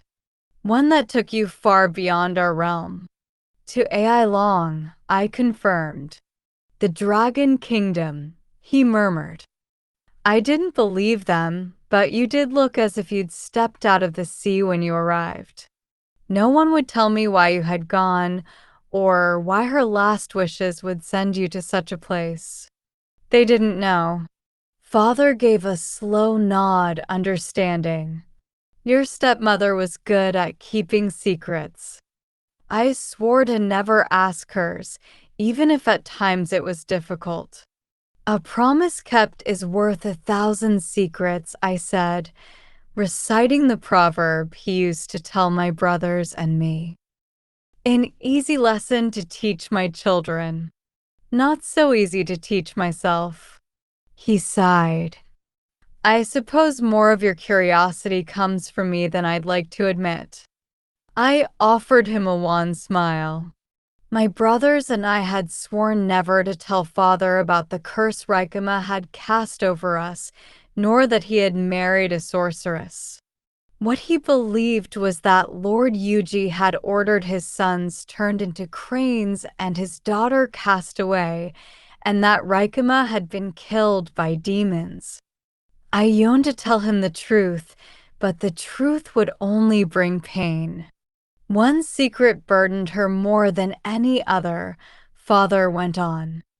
I oft wondered whether it had to do with you, daughter. He eyed the paper bird sitting on my window. Kiki was artfully still, which had to be torture for her.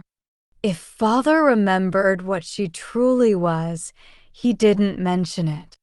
His next words were said quietly. I have learned, since you were away, that you have a talent for magic. He didn't give me a chance to confirm it. For your safety, I have done what was necessary to prevent the word from spreading. I stared down at my skirt, picking at a loose thread on one of the embroidered butterflies. That would explain it. The sentinels who found me, they seemed afraid. Father tensed, as if he were deliberating whether to console me or tell me the truth. People are frightened that magic is returning, he said. Jindara was put under a deep sleep for over a month, and to this day we know not how it happened. When we all awoke, your brothers had returned. Your stepmother was dead, and you were missing. Worse yet, they said you were Kyoto's blood sake. He said blood sake as if it were a curse. You don't believe that I am, I said. It doesn't matter what I believe. The immolation of a blood sake is a barbaric ritual that ended at the beginning of my reign. My own grandfather permitted the death of the last one to appease the priestesses of the holy mountains. I will not let those heretics take my only daughter, no matter what comes to pass.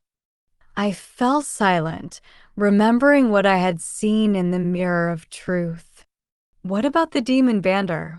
He's escaped the mountains and is attacking Kyoto. Father flinched, caught off guard that I knew. Kyoto is safe. You will be too. But there are reports that the farmlands are having an arid season while heavy rains plague our skies, unusual for this time of year in Jindara. If I am called away to more meetings than usual, that is why. This talk of demons is nonsense, nothing but a child's nightmare. It's not, it's a nightmare, Father repeated. You've only just returned. Do not concern yourself over matters of state. I fixed my gaze on the ivory sheet strewn across the ground. He was trying to protect me, that much I knew. I had never known him to lie, not to me, and certainly not to himself. Yes, Father, I said, only so we could change the subject. But what about Reiji? Is he really leaving next week? It was his decision to go, replied Father, not without some pride. Your brothers all vied to save him from such a fate. Benkai even offered to wed the Kagan's nephew instead. But as the future High Commander, Benkai is too important to leave Kyoto, I murmured, understanding Reiji's reasoning. And if Father sent any of my younger brothers, the Kagan would be insulted beyond measure. It had to be Reiji, the third in line. The country is in a fragile state, Shirori, said Father, and relations among the warlords are strained at best. Reiji's marriage to the Kagan's daughter will cement a much-needed alliance with Alandi, and Andahai's union with Lady Chinia has brought vast support from the south. Now that you've returned, there is also your own betrothal to discuss. My heart made a nervous jump. My own betrothal? Yes, your brothers hinted that you may look upon your intended more favorably than before. Father stroked his beard. If that is true, it would be welcome news indeed. The way my face flushed was answer enough. We'll discuss it further tonight, Father said. Dinner will be in my quarters to celebrate your return and Reiji's marriage. A last family dinner of sorts before Reiji had to leave. Yes, Father. A smile played on his lips. I'm surprised you haven't asked about him.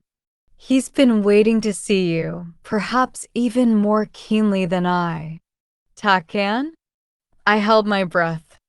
I thought he would have gone home. I didn't think he'd still be here. Lord Bushian returned to Iroh some months ago, said Father. My spirits sank. I see. The Emperor's smile widened just a touch. But his son has remained. Now my eyes flew up. All at once, my world was floating, and it was a struggle to try and sound calm. Where is he? He wasn't invited to the ceremony. At this time of the day, I'd imagine he's sitting in on a council meeting. He's taken quite an interest in that was all I needed to know. Thank you, Father, I exclaimed. I will see you soon. I was already running. Chapter 18. Only for Takken would I venture into the hornet's nest, my unaffectionate nickname for where Father's council met. But I was well rewarded for my trouble. There he was, sitting in the front row of the assembly, his spine as straight as the stack of books before him. At the sight of him, I let out a chuckle.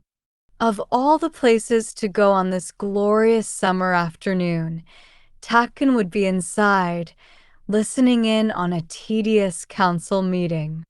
Any other young man his age would be out strutting about Jindara or currying favor with other nobles through games of cards. Not Takan. By now he had probably read every scroll in the archives and knew all the ministers by name, and their children too.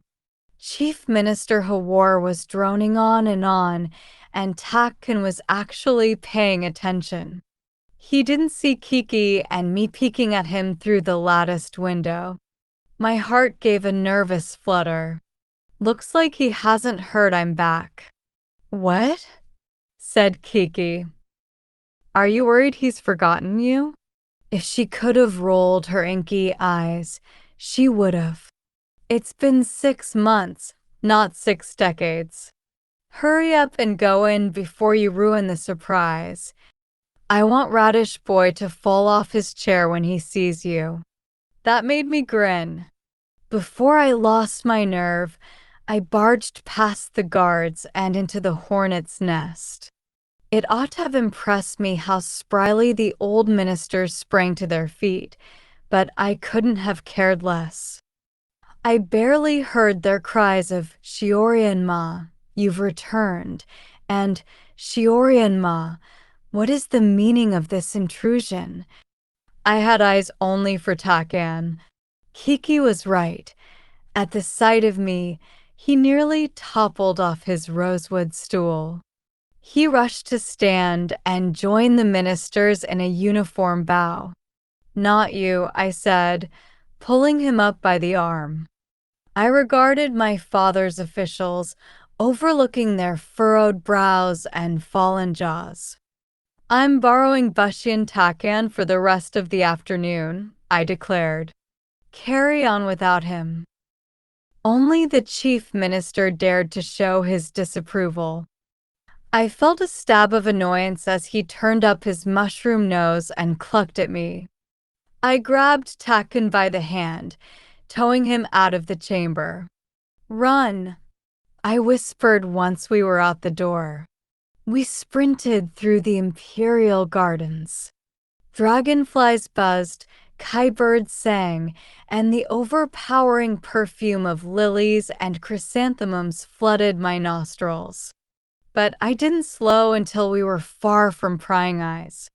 After we passed the first footbridge, Takan asked, rightfully, why are we running? Because we can, I replied between breaths. Because I've been 1,000 fathoms beneath the sea for the past week. Because my father told me to act as though nothing has happened, and this is the first thing the old Shirori would have done. I see, he replied. Then he winked. Race you. Ahead he sped, and I ran too, shouting after him, You don't even know where we're going." "I have an idea." He didn't stop and curse him. He was going in the right direction.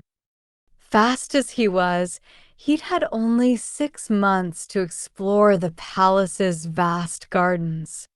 I'd had 17 years. I diverged from the pebbled paths, dashing through the bushes across a plot of flat limestone rocks and past the reflection gallery.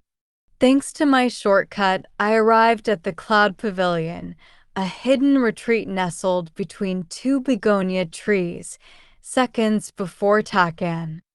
I twisted my lips, relishing the stunned look on his face when he realized I'd beaten him. He bowed, partly to acknowledge my victory and partly to lean forward and catch his breath. "All that dallying with the ministers has you out of shape, young Lord Bushian," I teased. "What happened to the runs you went on every morning in Iro?"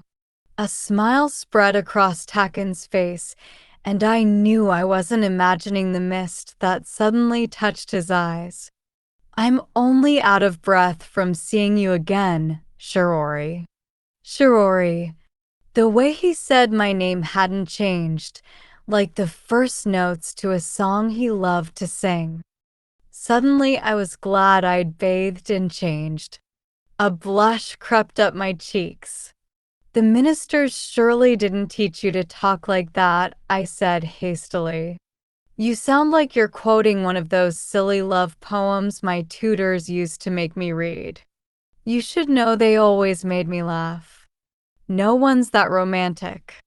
Takan was still smiling. "Then laugh," he said in all seriousness. "I've missed the sound of you. I've missed the sound of you." Only Takan could make something so ridiculous seem like a fact. I could barely summon a breath, let alone a laugh, and before I could stop, I threw myself into his arms and said, "I've missed all of you." He held me close, and I let the beat of his heart wash away the noise of summer. Even in this secluded veranda, the cicadas trilled stridently, and Kiki, who had long since flitted off, was exchanging throaty calls with the other birds. There was nowhere in the world I would rather be. "How do you even know about this place?" "Hasha said you used to run off here when you skipped your lessons." I made a face. "Traitor." Takan laughed. "He said it was your favorite pavilion." "It's become mine too. Maybe not so much a traitor, my youngest brother." I liked the thought of Takan spending his mornings here, reading under the trees or painting or just thinking about me. "When did you get back?" he asked. "Dawn. But I've only been in the palace a few hours. Word didn't spread to the hornet's nest?" Takan raised an eyebrow at the name, but he didn't question it. "We've been in meetings all day." "Then you ought to thank me for saving you," I said cheekily. "Wouldn't you rather be here with me than with all those stuffy old ministers?" "I am stuffy. And older than you. Only by a year." I grinned at the face he made. "Still miss the sound of me?" Takan traced the dimple that had appeared on my left cheek. "Always." Just like that, my entire face warmed. I became acutely aware of how close we were, side by side, elbows brushing, and how impulsive it had been of me to lead him alone into the gardens. I hadn't meant for this to be a tryst, but no one else would know that. The gossip would be lurid if we were found out. Not that I cared. For an entire winter, I had lived in Takan's home, Castle Bushian. Thanks to Raikama's curse, my face was hidden under an enchanted wooden bowl, and I hadn't been able to speak. Yet even then, Takan and I had grown to care for each other. It had taken me far too long to realize I loved him, and I could count on one hand the number of times we'd been so close and alone. We'd never even kissed before. I wished I had the courage to give him that kiss. Just reaching out my hand to touch the ends of his hair made my heart thump riotously. Still, I didn't draw back. More than a few black strands were out of place, thanks to our sprint, and as I tucked them behind his ear, I let my fingers linger. He'd gained some color from Jindara's blazing summers, and in my head, I traced the outline of his features, the straight, sloping nose, the tapered jaw, and tiny divot in his chin, the most honest eyes I knew. Gods, I'd missed him. "What are you thinking about?" he asked. "Kissing you," I thought with mortifying clarity, but for once my mind was quick to restrain my lips from blurting the words aloud. "Being at court hasn't changed you," I said instead, playfully. "You haven't given up Iroh's linens for Jindara's brocades. It's even that muted shade of blue you wore every day at home. You look the same too." Mostly. Mostly? I pretended to sound wounded. "My hair hasn't turned green, and my eyes aren't red." "Your eyes are the same," he agreed, full of mischief and laughter. But his fingertips brushed the silver-white streak in my hair. This is new. At his touch, my heart skipped and went tight at the same time. It was tempting to give in to the moment, to make some coy remark and plant a kiss on his cheek and ignore the questions in his eyes. But I couldn't lie to Takan. I didn't want to. "It's from using the pearl," I confessed. I ran into some trouble with the dragons." "With your friend the Dragon Prince?" Takan arched an eyebrow. "No, not with Saria." I hesitated, the whole adventure still so fresh in my mind I could taste the seawater on my lips. "It turns out the Dragon King wanted the pearl for himself," I explained. "It was messy, but Saria helped get me out of AI Long." "So you still have the pearl." Astute as always, Takan, I thought. "I do," I replied, "and I'll have to leave again soon to fulfill my promise." "Then I'm coming with you." "I'll not have you dealing with more dragons alone." I wasn't alone. I had Saria. Takan flinched. "I know." I cocked my head.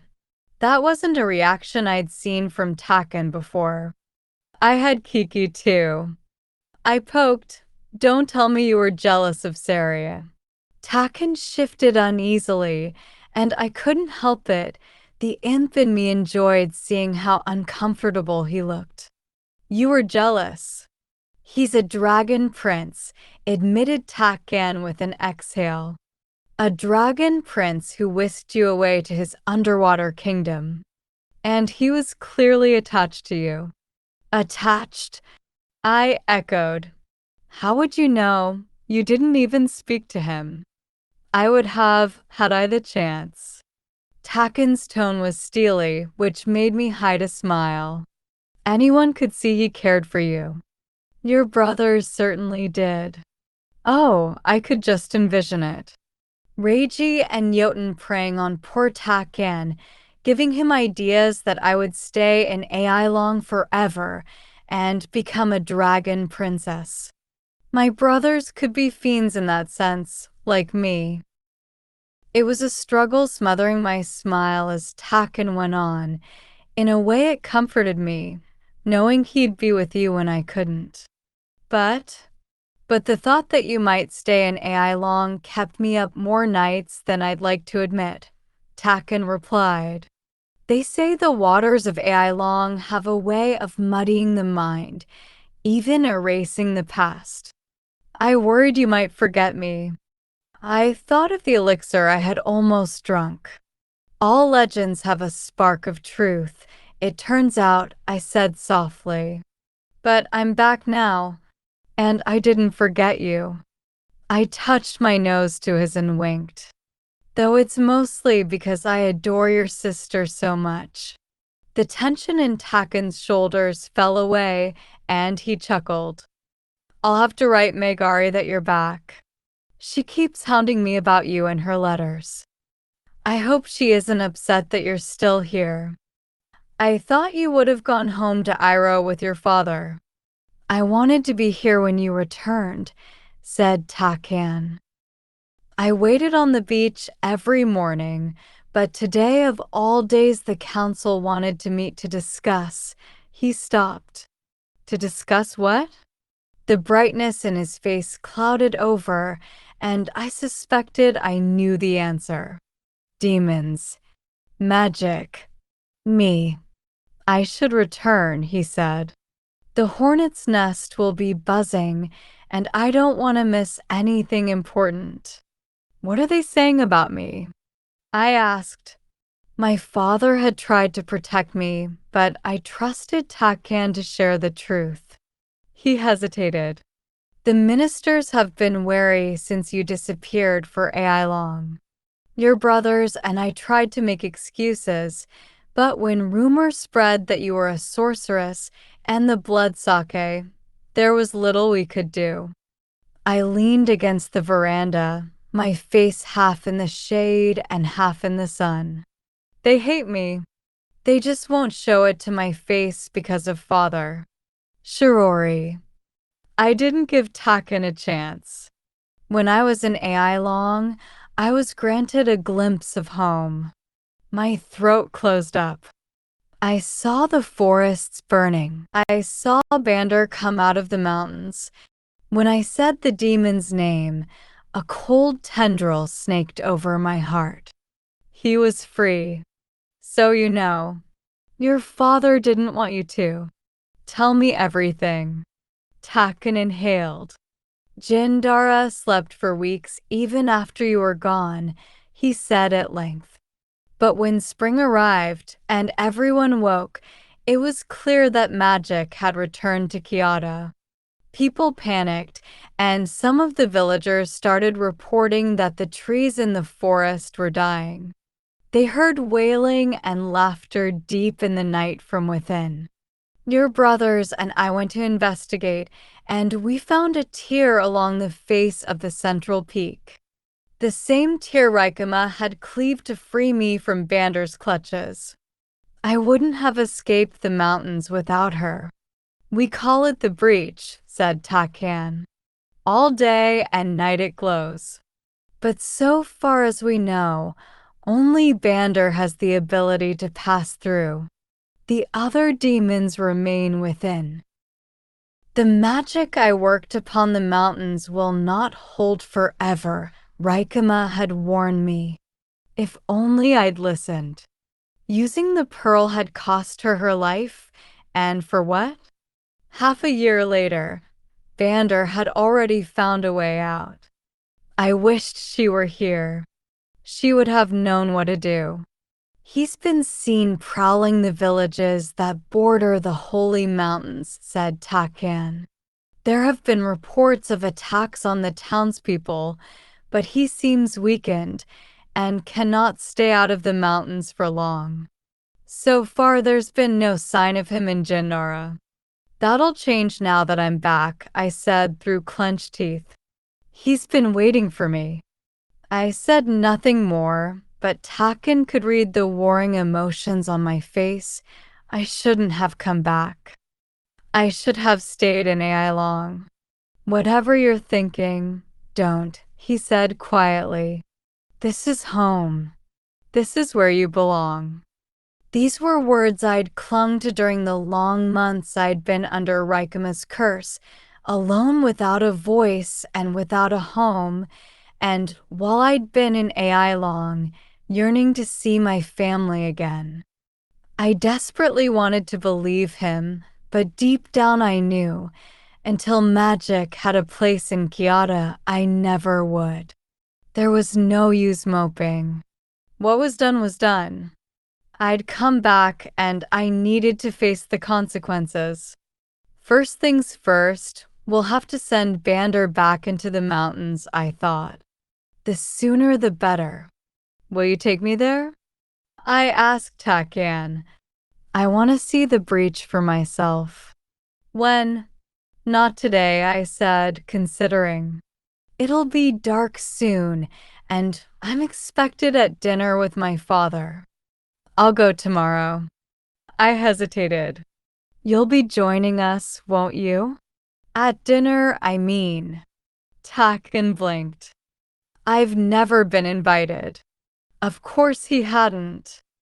Dinner with the Emperor was a high honor, and the last interaction I remembered of father and Takan involved me jumping out a window to escape our betrothal. You're now, I said. Come eat with us.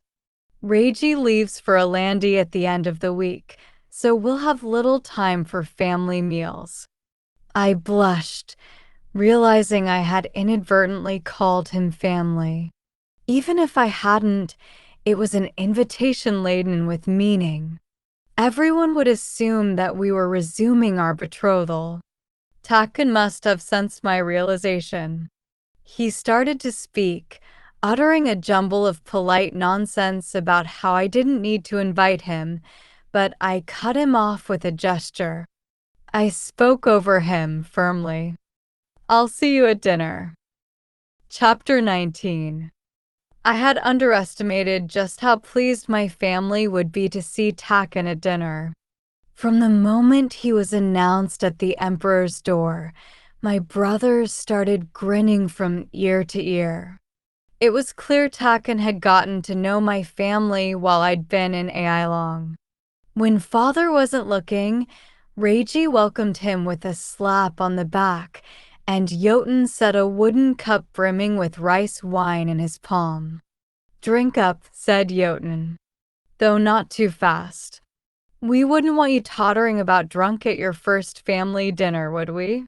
Takan choked on his breath, and I raised my sleeve to hide a laugh. I could count on Jotun to lighten any mood. You'll be fine, I mouthed to Takan. It took all my restraint not to reach for his hand and squeeze it. He was wearing blue, his family's color, and the color I loved most on him. A simple linen jacket hugged his broad shoulders, and I didn't know how, but the black corded belt around his waist made him look rugged and scholarly at the same time. The rustic ensemble, as Jotun would have described it, confirmed that Takan had spent no time observing the court fashions. Any other lord would have decked himself in silk and jade and gold for dinner with the Emperor, but I doubted that had even occurred to Takan. He was probably more concerned about the ink stains smudging the pads of his fingers. They were ever present, even when I'd known him in Iroh, though fainter than I'd ever seen tonight. I wondered how long he'd scrubbed at them before dinner. Welcome, Takan, father said, addressing the kneeling young lord. Thank you, your majesty. For the first time I can remember, Shirori is not late. I trust one have you to thank for that. You do, father, I answered for Takan. I hope my cheeky response hid how nervous I was. And you ought to thank the chefs too. I heard they were serving steamed eggs and duck. Indeed they were. After my journey to AI Long, I would have been content with a simple bowl of rice and soup. But an astounding array of dishes arrived. Bean curd that melted on the tongue like liquid silk, steamed eggs as fragrant and yellow as summer lotus blossoms, and roasted duck that was both tender and crispy, with a savory sauce that I drizzled over my rice. If only I could enjoy the meal without everyone teasing me about Takan's presence. Even Wande, who usually minded his own business, waggled his eyebrows in my direction every chance he got. Reluctantly, I set down my bowl and cleared my throat. Father asked me this morning whether I would like to have a betrothal ceremony again with Bushi and Takan. My voice trembled. I should, very much, before Reiji has to leave for Alandi. I glanced at Takan. But I understand if he should wish to wait, given that his family is in Iro. A smile perched on Takan's lips. With you, Shirori, I've learned that it's best not to wait. My brothers hid their laughter behind raised cups, but for once I didn't glare at them. I smiled too. It's settled, then, said Father. I've already asked High Priest Phone to select a date. The 9th of this month appears the most auspicious. That was only 3 days away. I settled into my seat, the smile on my face quickly losing luster. I should have been happy. I wanted to be. But I kept gazing at the empty space beside Father, where Raikuma would have sat, and my unfulfilled promise gnawed at me. Takan knew I still had the pearl, but I hadn't told him, or anyone, that I had to leave for Lapsir. To Lord Bashian and Shirori, and I was saying, raising his cup, may your strands be knotted from this life to the next. I wish you every happiness. Reiji seconded the toast. And what a relief that the attention is off me, he added. All week we've been celebrating my marriage to a paper princess. Yes, and hoping for your sake that she's as pretty as she looks in the painting, Hasho joked. Reiji snorted, but he downed his cup in one gulp nonetheless. I lifted my cup of wine to my lips and drank slowly. I'd never loved rice wine, and this was particularly bitter, like chewing on a handful of raw tea leaves. Then it began to burn. I spat my wine back into the cup, but the poison traveled fast. A vicious pain lanced through my chest, and I began to choke, blood draining from my face. The wine cup slipped from my hand and clattered on the tiled floor. The next thing I knew, I was on the ground, my cheek pressed against the cold tile. The world swayed as footsteps rushed toward me. My brothers, all 6 of them, were at my side, their faces blurred into one. Poison. Hasho was crying. Someone get help. Their shouts faded into the background, and all I could see was Chinya, trying to loosen my collar so I could breathe. Black smoke swirled in my eyes, and as the breath fled my lungs, a shadow enshrouded her. Her skin turned ashen, her pupils blood red.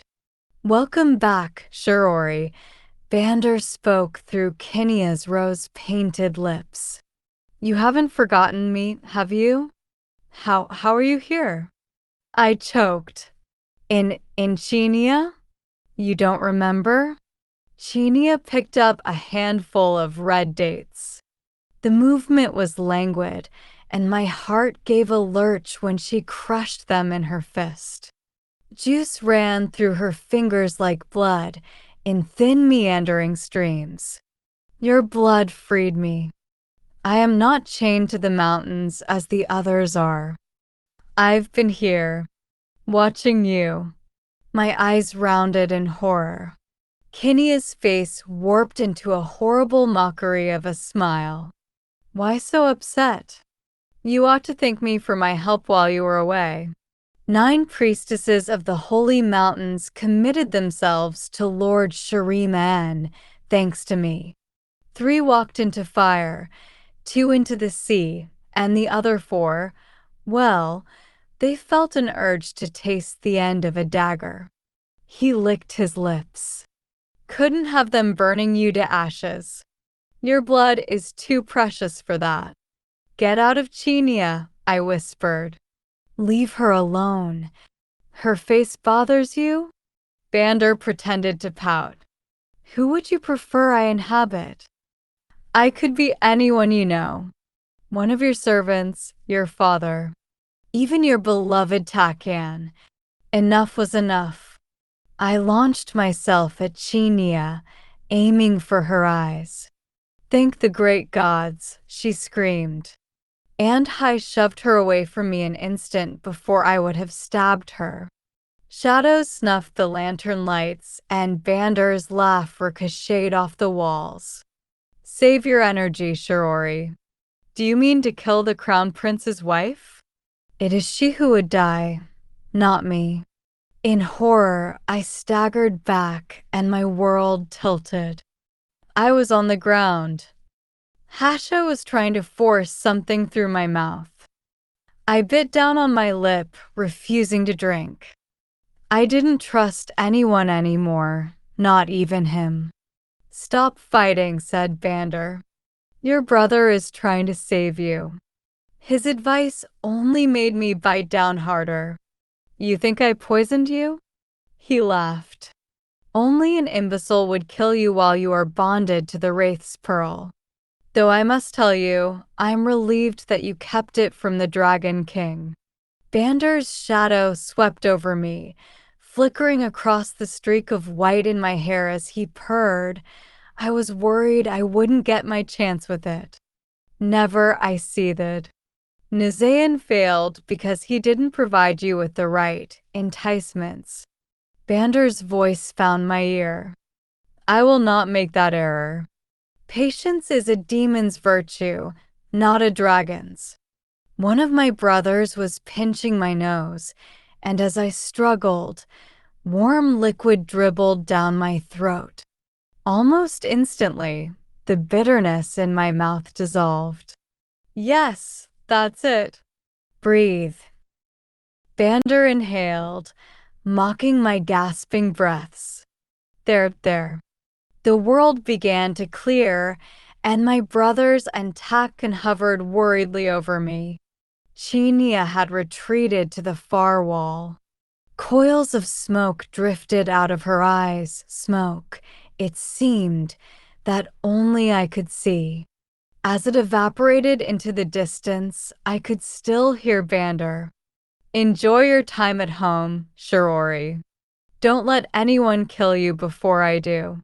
In a puff, he vanished, and Chinia let out a violent shudder before collapsing in her chair. I'm fine, she said when Andhai rushed to her side.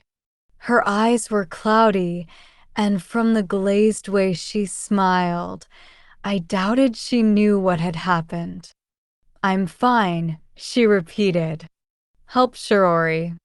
Takan was pressing his fingers to my pulse, and he perched me on my chair. That's it, Shirori. Breathe. Slowly. As I inhaled, Hasho placed a small bottle into my grasp. It's from Raikama, he told me. Drink more if you're still feeling unwell. Raikama?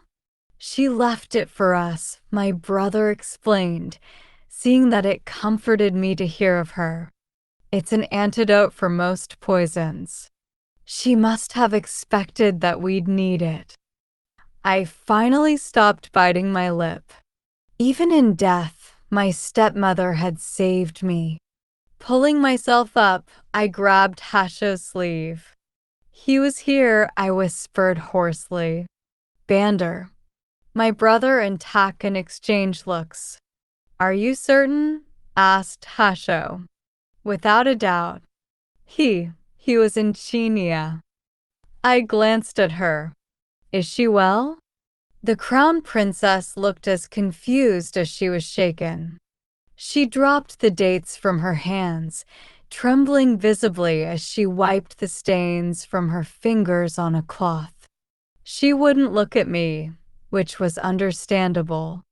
At least her eyes were clear. Vander was gone. For now. Are you hurt? Andhai asked his wife. His voice was tight. He hadn't heard what I told Takgan and Hasho, and he had to be fuming. As Chinia gave a meek nod, some of the servants frowned. I could imagine what they thought. That I was jealous of the new princess, that during my absence I had gone mad. That I really was a dangerous sorceress. My mouth went dry. I wanted to explain everything, but now wasn't the time. I'd like to be excused, I said to father in my lowest, quietest voice. May Takan escort me to my room? Usually that was Hasho's role, or even Vinkai's, but my father glanced at Takan, then nodded. Go, and don't leave your room until I send for you. Before I left, I exchanged a look with Hasho, knowing I could trust him to lead the investigation. He would explain to my brothers, especially Andhai, what had happened. What did you see? Takan asked quietly once we were alone in the hall. Bander. I shivered, still haunted. He spoke to me, through Chinia. What did he say? He was in a chatty mood. He bragged that he could take on anyone's body if he wished. He said he wasn't the one who poisoned me, but that he did kill 9 priestesses of the holy mountains. Takan paused in a step.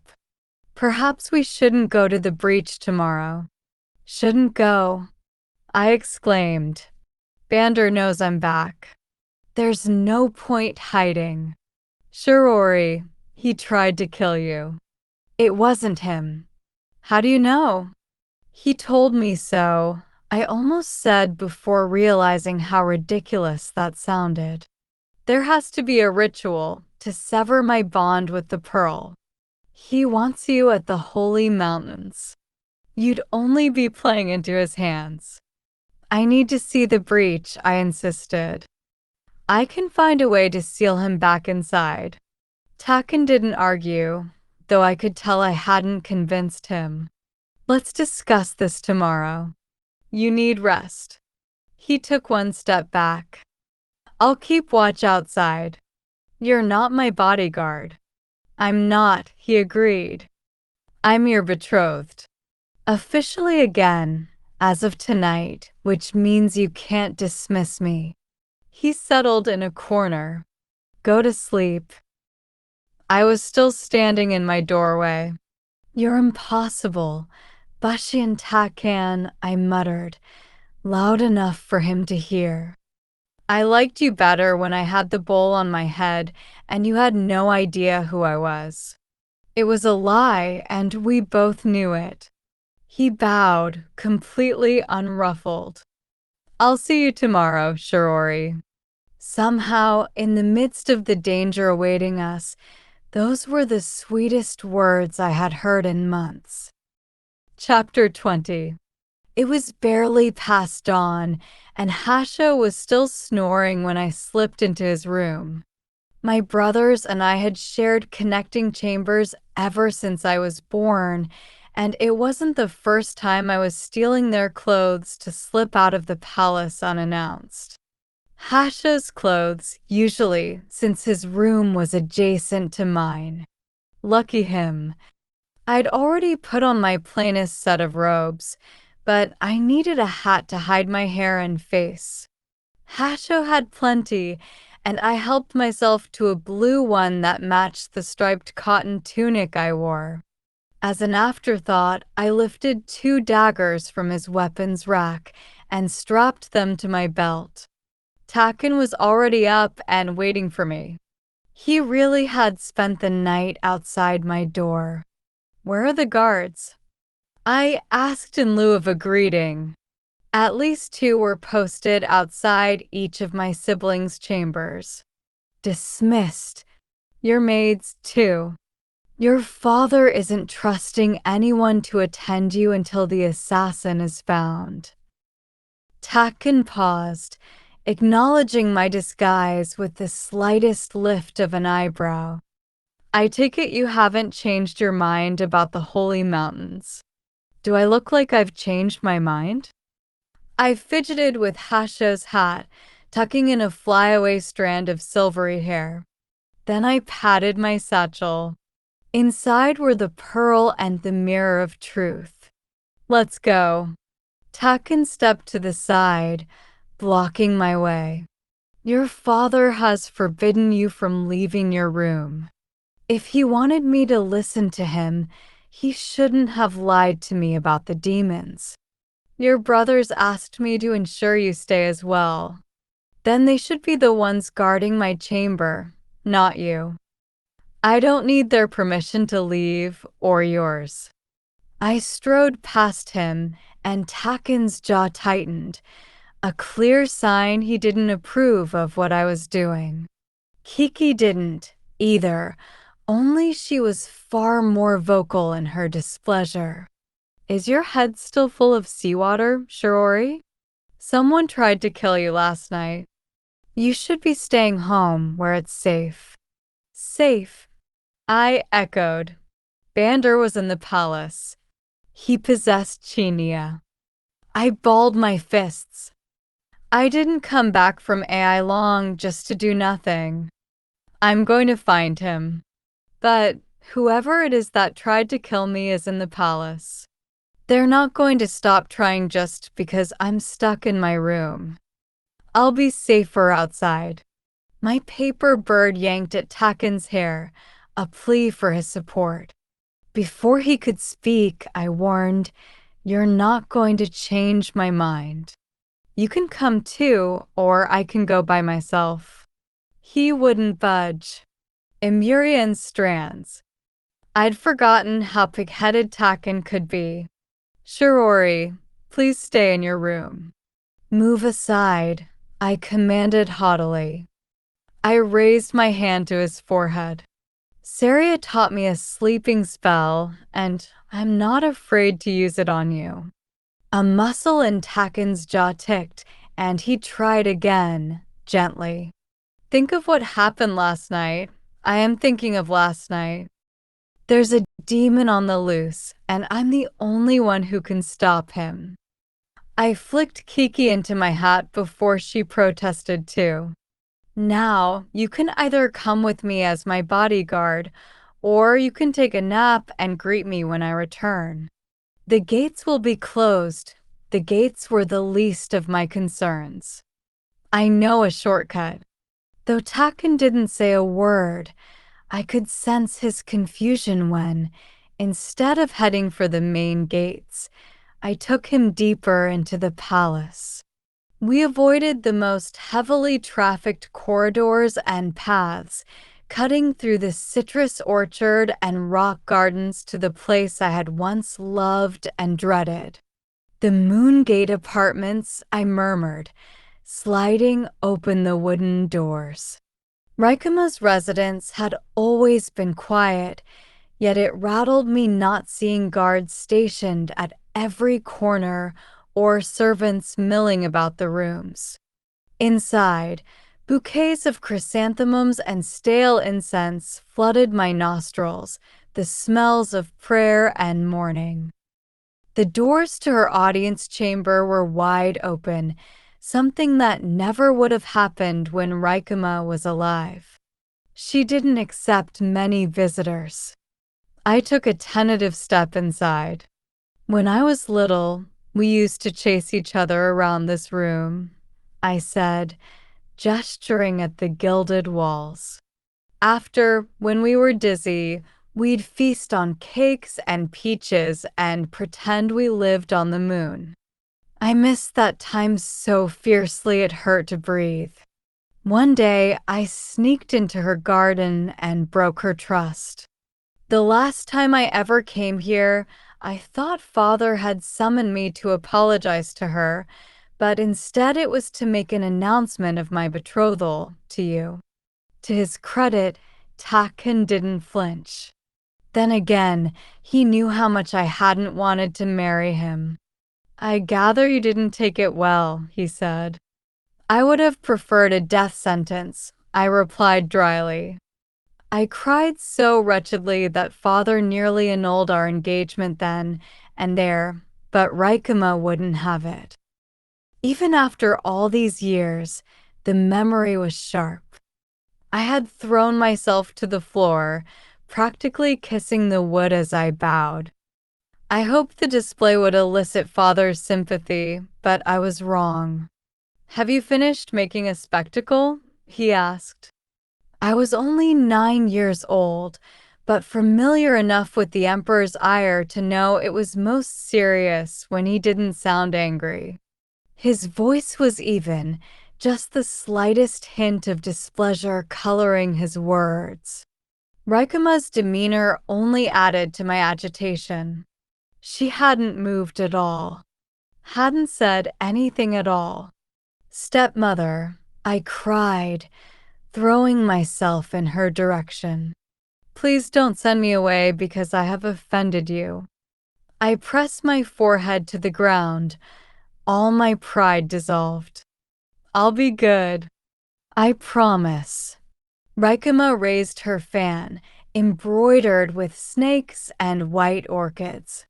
She opened it with a snap that punctuated her next words. "A promise is not a kiss in the wind, to be thrown about without care." A flicker of gold glinted in her eyes. "That lesson must be learned, Shirori, for your own good." I started to protest, but my head felt suddenly light. The grand speech I'd rehearsed fled my tongue, and my body melted dazedly into a bow.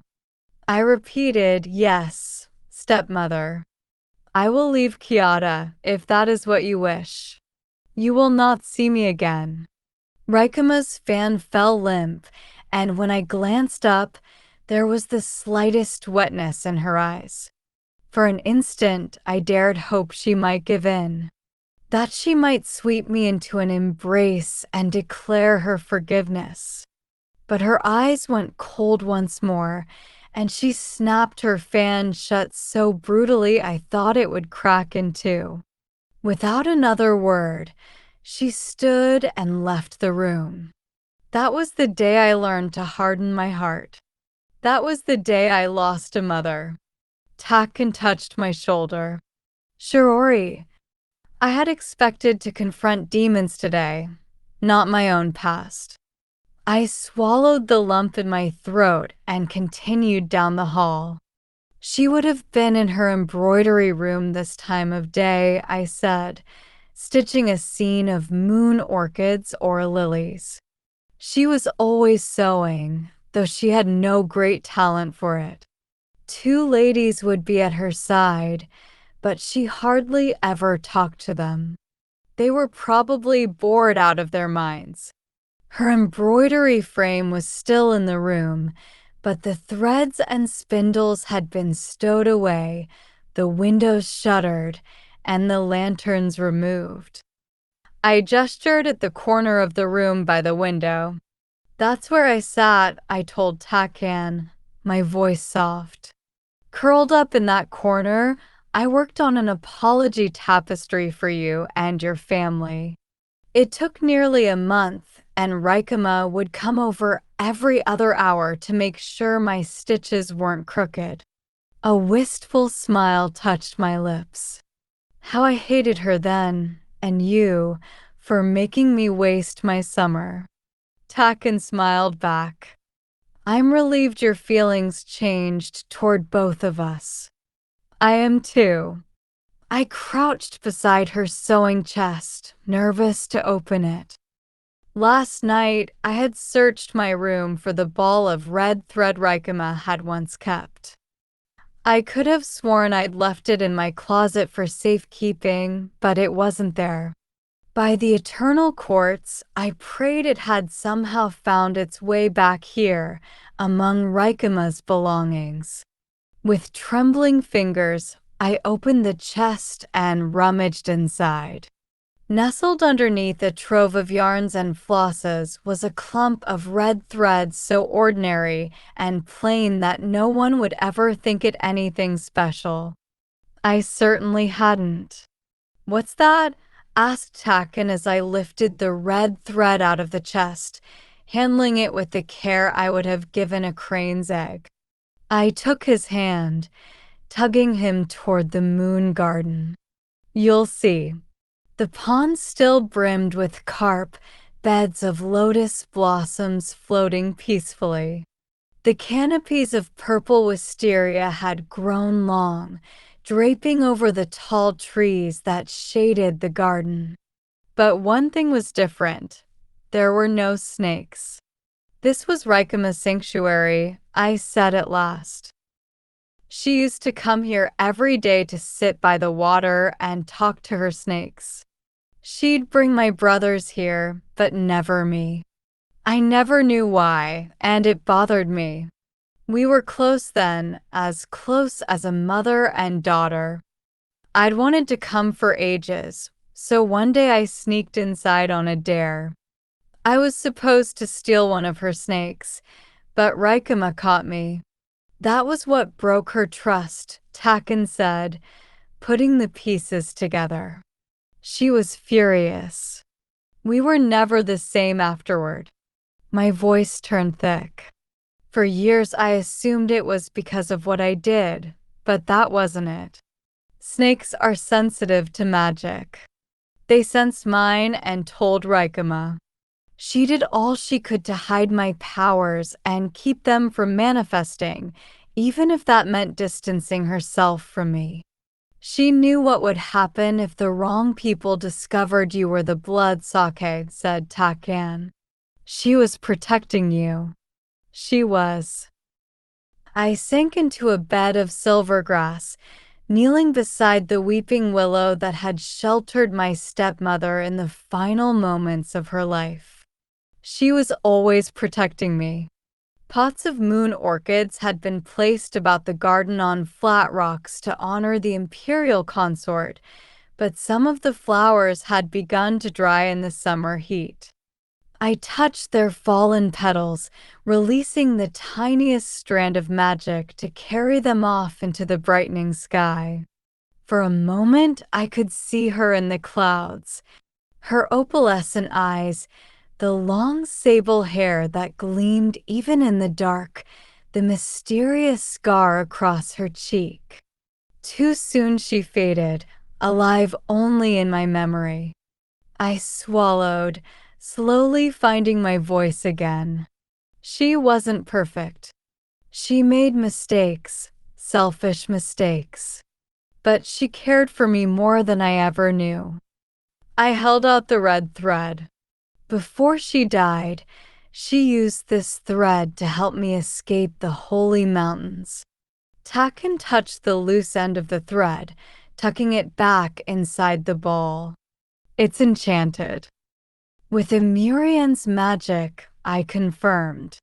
The power of fate. I rolled the ball in my hands. I'm starting to think that magic never left Kyoto. Not completely. The gods buried it deep within the heart of our land, where it lay dormant. I pictured a garden under a perpetual snowfall, roots and bulbs waiting for the thaw. Magic was slowly awakening. I could feel it in my stepmother's thread, in Kiki every day as she grew more alive. I could even feel it as I leaned toward the pond, searching its depths for the enchanted passageway that lay beneath. I held the ball of thread over the pond, and its waters rippled ever so subtly, as if in anticipation. Take me to the holy mountains.